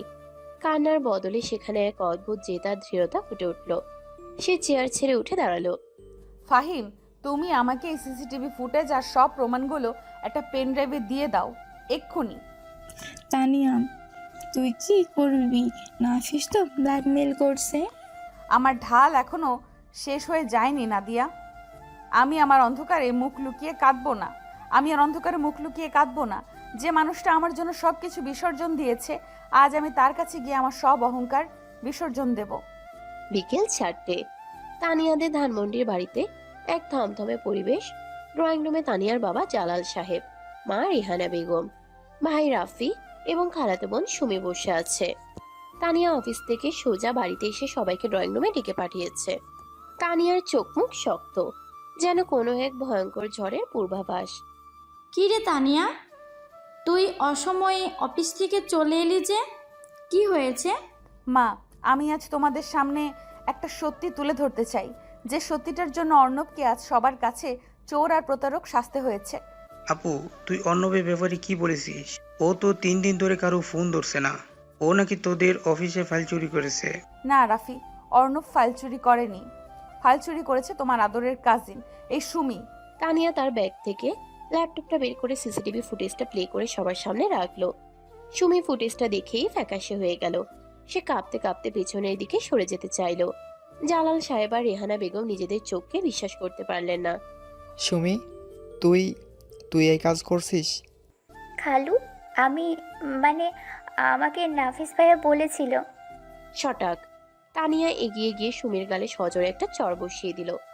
সুমি ফ্লোরে পড়ে গিয়ে কাঁদতে শুরু করলো। তুই টাকার লোভে আমার ক্যারিয়ার ধ্বংস করতে গেলি সুমি। আর ওই নির্দোষ ছেলেটা অর্ণব তোকে বাঁচানোর জন্য, আমাদের পরিবারের সম্মান বাঁচানোর জন্য সব দোষ নিজের ঘাড়ে নিয়ে নিল। আর আমি ওই ছেলেটাকে অপমান করে তাড়িয়ে দিলাম। বুকে হাত দিয়ে বসে পড়লো। আমার বন্ধু আনোয়ারের ছেলের এত বড় অপমান।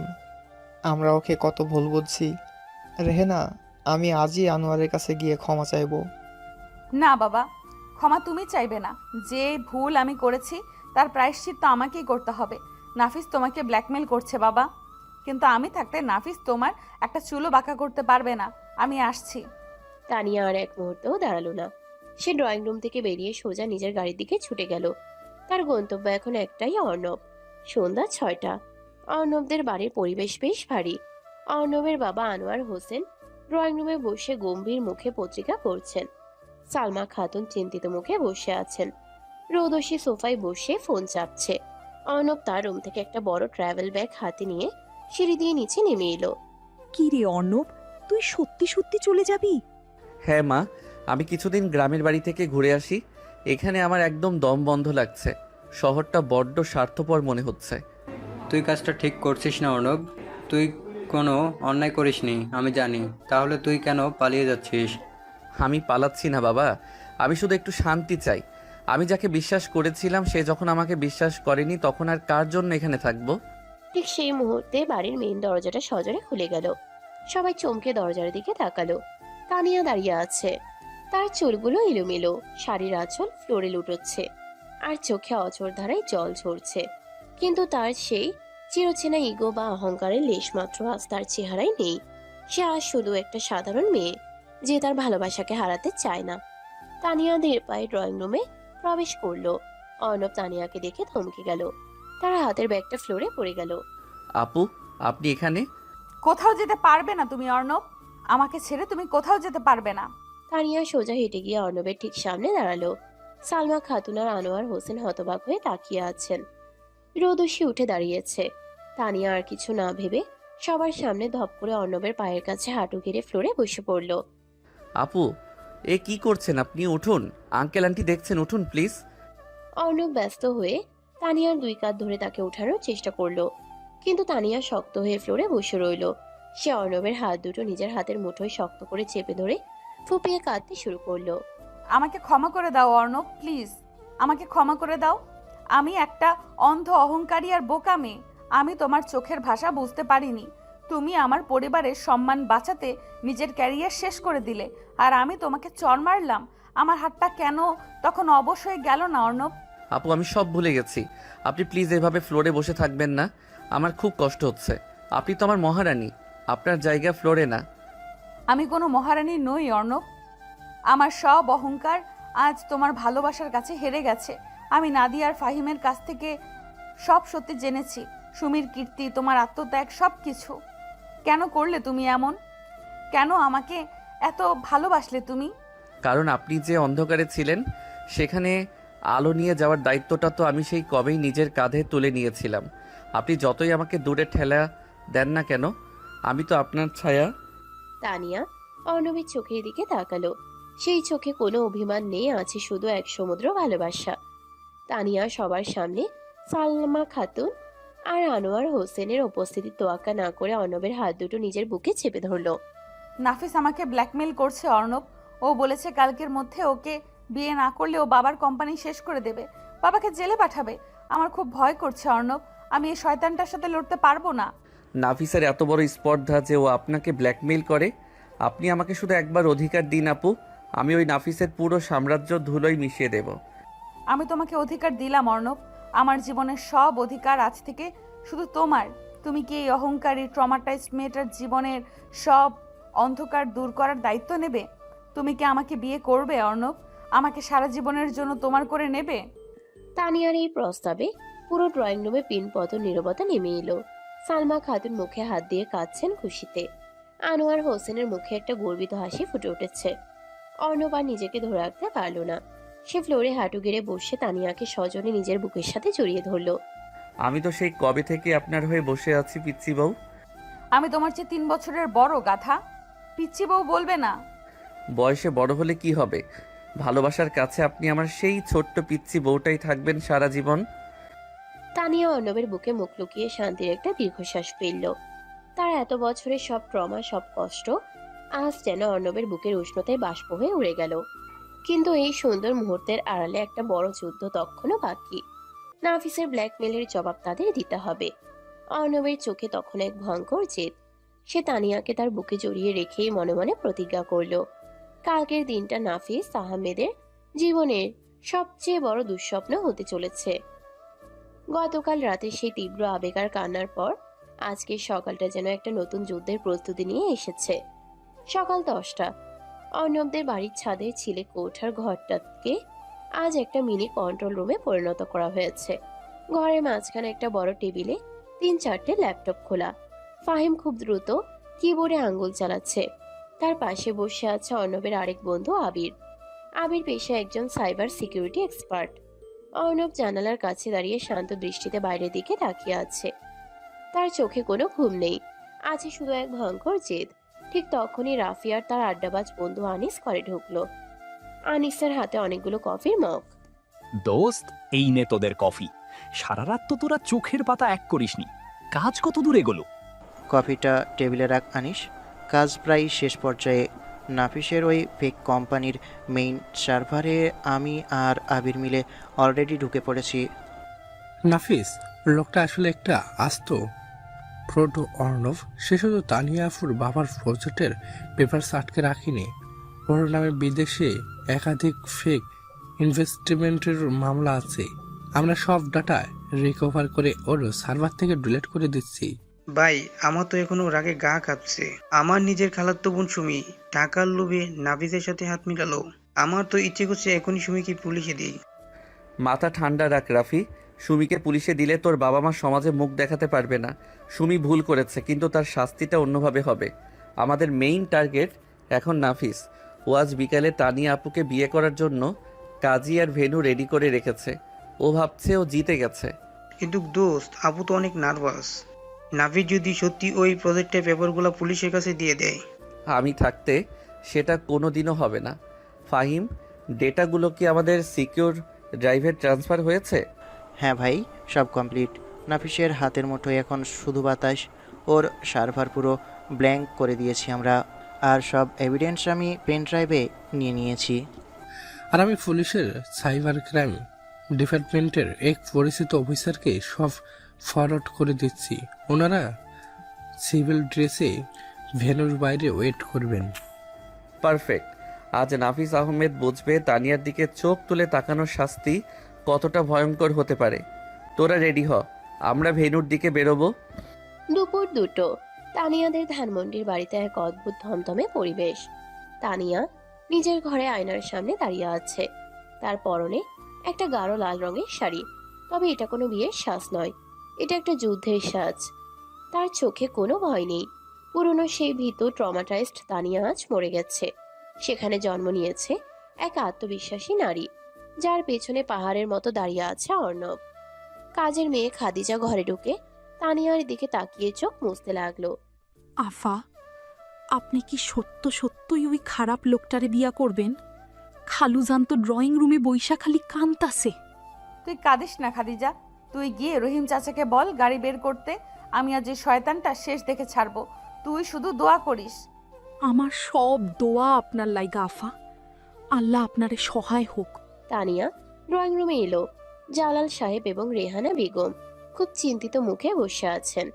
তানিয়া এগিয়ে গিয়ে বাবার হাত ধরলো। বাবা, তুমি একদম চিন্তা করবে না। আমি অর্ণবকে কথা দিয়েছি, আজ আমি আমার সব ভয় জয় করব। তুমি আর মা শুধু আমার জন্য দোয়া করো। মারে, আমার ওই প্রজেক্ট চুলোয় যাক, তুই ওই শয়তানের কাছে যাস না। আমি জেলে যেতে রাজি আছি। আমি থাকতে তোমাকে কেউ ছুতেও পারবে না বাবা। আমি আসছি। তানিয়া বাইরে এসে রহিম চাচার চালানো গাড়িতে উঠল। গাড়ি সোজা গুলশানের সেই বিলাসবহুল ব্যাংকোয়েট হলের দিকে ছুটল, যেখানে নাফিস বিয়ের আসর সাজিয়েছে। বিকেল 4টে। গুলশানের সেই ব্যাংকোয়েট হলটা আলো ঝলমলে। ভেতরে খুব বেশি মানুষ নেই, শুধু নাফিসের কিছু কাছের লোক, অফিসের কলিগ নাদিয়া, রিয়া, মিস্টার চৌধুরী এবং ঘটক ফিরোজা আন্টি বসে আছেন। ফিরোজা আন্টি তো পুরোই অবাক। আরে রিয়ামা, ব্যাপারটা কি? তানিয়া নাকি ওই জুনিয়র ছেলেটাকে তাড়িয়ে দিয়ে এই ইনভেস্টর সাহেবকে বিয়ে করছে। মেয়েটার তো কোনো ঠিক ঠিকানাই নাই দেখি। আগে আমরা তো কিছু বুঝতে পারছি না, তবে নাফিস স্যারকে দেখে মনে হচ্ছে উনি খুব খুশি। ঠিক তাই। নাফিস একটা দামি সাদা শেরওয়ানি পরে স্টেজের উপর দাঁড়িয়ে আছে। তার মুখে এক পৈশাচিক বিজয়ী হাসি। শফিক তার পাশে দাঁড়িয়ে কানে কানে কিছু বলছে। স্যার, কাজী সাহেব তো চলে এসেছেন, কিন্তু তানিয়া তো এখনো আসছে না। ও পুলিশ টুলিশ নিয়ে আসবে না তো? তানিয়ার সেই সাহস নেই শফিক।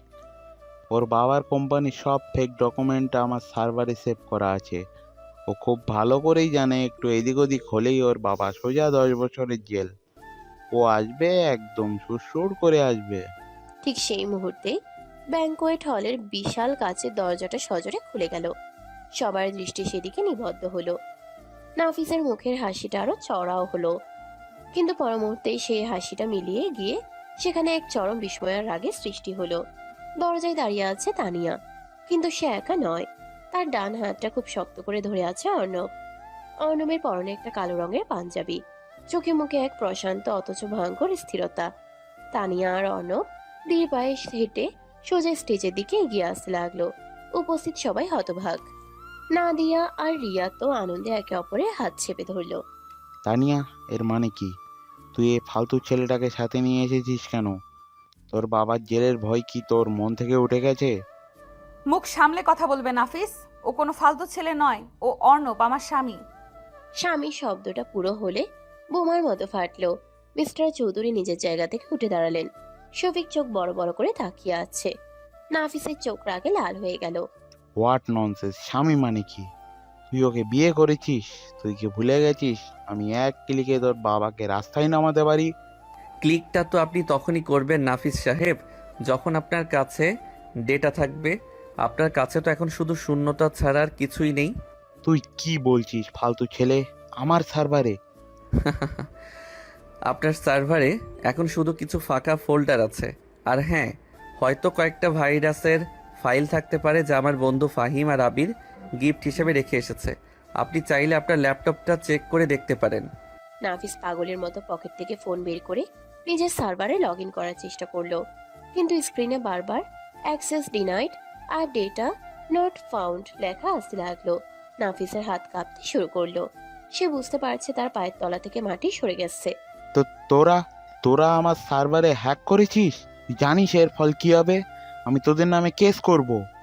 কেস তো আপনি করবেন না, কেস তো আমরা অলরেডি করে দিয়েছি। আপনি তানিয়া আপুর বাবার পেপারস আটকে রেখে যে ফ্রড করেছেন আর আমাদের কোম্পানির ফাইল লিক করে যে ক্ষতি করেছেন, সব কিছুর অরিজিনাল প্রমাণ এখন পুলিশের কাছে। ঠিক তখনই হলের বাইরে থেকে পুলিশের সাইবার ক্রাইম ইউনিটের কয়েকজন অফিসার ভেতরে প্রবেশ করলেন। তাদের সাথে রাফি, ফাহিম, আবির এবং আনিসও আছে। শফিক পুলিশ দেখে পেছনে দরজা দিয়ে পালানোর চেষ্টা করলো, কিন্তু আনিস আর রাফি দৌড়ে গিয়ে তাকে ধরে ফেললো। কোথায় যাচ্ছ শফিক সাহেব? তোমাদের খেলা তো সবে শুরু। Mister Nafis Ahmed, you are under arrest. Cyber fraud, blackmailing এবং জালিয়াতির অভিযোগে আপনাকে গ্রেপ্তার করা হলো। অফিসার, আপনারা ভুল করছেন। এরা আমাকে ফাঁসিয়েছে। তানিয়া, তুই এটা ঠিক করলি না। আমি আজ প্রথমবার জীবনে সবচেয়ে ঠিক কাজটা করেছি নাফিস। 5 বছর আগে তুই আমার বিশ্বাস নিয়ে খেলেছিলি, আমাকে অন্ধকারে ঠেলে দিয়েছিলি। আমি ভেবেছিলাম আমি হয়তো আর কোনোদিন আলো দেখতে পাবো না, কিন্তু তুই জানিস না আমার পাশে এমন একজন মানুষ আছে যে আমার সব অন্ধকার নিজের বুকে টেনে নিতে পারে। তুই হেরে গেছিস নাফিস, চিরতরে হেরে গেছিস। তানিয়া কথাগুলো বলার সময় অর্ণবের হাতটা আরো শক্ত করে ধরলো। অর্ণব তানিয়ার দিকে তাকিয়ে একটা তৃপ্তির হাসি হাসলো। পুলিশ নাফিস এবং শফিককে হাতকড়া পরিয়ে হল থেকে বের করে নিয়ে গেল। হলের ভেতর একটা অদ্ভুত স্বস্তি নীরবতা নেমে এলো। মিস্টার চৌধুরী এগিয়ে এসে অর্ণবের কাঁধে হাত রাখলেন। Arnab, I am sorry my boy. আমি ওই শয়তানটার কথা বিশ্বাস করে তোমাকে অপমান করেছিলাম। তুমি শুধু তানিয়ার সম্মান বাঁচাওনি, তুমি আমার কোম্পানিকেও বাঁচিয়েছো। You are hero. Sir, hero তো আমি নই, হিরো হলো তানিয়া। ও নিজের ট্রমার সাথে লড়াই করে আজ এখানে এসে দাঁড়িয়েছে, এটাই আসল জয়। তানিয়া আর নিজের চোখের জল আটকে রাখতে পারল না। সে সবার সামনে সমস্ত সংকোচ আর অহংকার ভুলে অর্ণবকে সজোরে জড়িয়ে ধরল। আমি তোমাকে অনেক কষ্ট দিয়েছি অর্ণব, আমি একটা বোকা মেয়ে, তুমি আমাকে ক্ষমা করে দাও। আরে আপু, আপনি কাঁদছেন কেন? মহারানীরা কি কখনো সবার সামনে কাঁদে? চোখ মুছুন, সবাই দেখছে তো। ঠিক তখনই সদর দরজায় জালাল সাহেব, রিহানা বেগম, আনোয়ার হোসেন এবং সালমা খাতুন এসে পৌঁছালেন। তাদের সাথে সুমিও আছে। সুমি মাথা নিচু করে কাঁদছে। তানিয়া আপু, অর্ণব ভাইয়া, আমাকে মাফ করে দাও। আমি নাসিব ভাইয়ের কথায় টাকার লোভে অন্ধ হয়ে গিয়েছিলাম। আমি তোমাদের অনেক বড় ক্ষতি করতে চেয়েছিলাম। তুই আমার ক্ষতি করতে গিয়ে আমাকে আমার জীবনের সবচেয়ে বড় সত্যিটার সাথে পরিচয় করিয়ে দিয়েছিস সুমি। আমি তোকে মাফ করে দিয়েছি, কিন্তু তুই আর কোনোদিন অর্ণবের দিকে চোখ তুলে তাকাবি না। তানিয়ার এই কথায় সবাই হেসে উঠল। জালাল সাহেব এবং আনোয়ার হোসেন এগিয়ে এসে অর্ণব আর তানিয়ার মাথায় হাত রেখে দোয়া করলেন। আমার ছেলেটা আজ প্রমাণ করে দিয়েছে ভালোবাসার বয়সে প্রেমে বাধা থাকে না। ও ওর দায়িত্ব পালন করেছে। অর্ণব, তুমি আমার মেয়েটাকে নতুন জীবন দিয়েছ। আমি তোমাদের এই বিয়ে মন থেকে মেনে নিলাম। আহারে, আমি তো ভাবছিলাম তানিয়া মা আমার আজীবন আইবুড়া থাকবে। তা অর্ণব বাবা, তুমি যে বয়সে এত ছোট, তুমি কি এই রাগী মেয়েটাকে সারা জীবন সামলাতে পারবে? আন্টি, অর্ণব আমার চেয়ে বয়সে 3 বছরের ছোট হতে পারে, কিন্তু মানসিকতায়, ভালোবাসায় এবং ভরসায় ও আমার চেয়ে অনেক বড়। ওর মতো একটা বিশাল মনের মানুষের পাশে আমি সারা জীবন একটা ছোট্ট বাচ্চা হয়েই থাকতে চাই।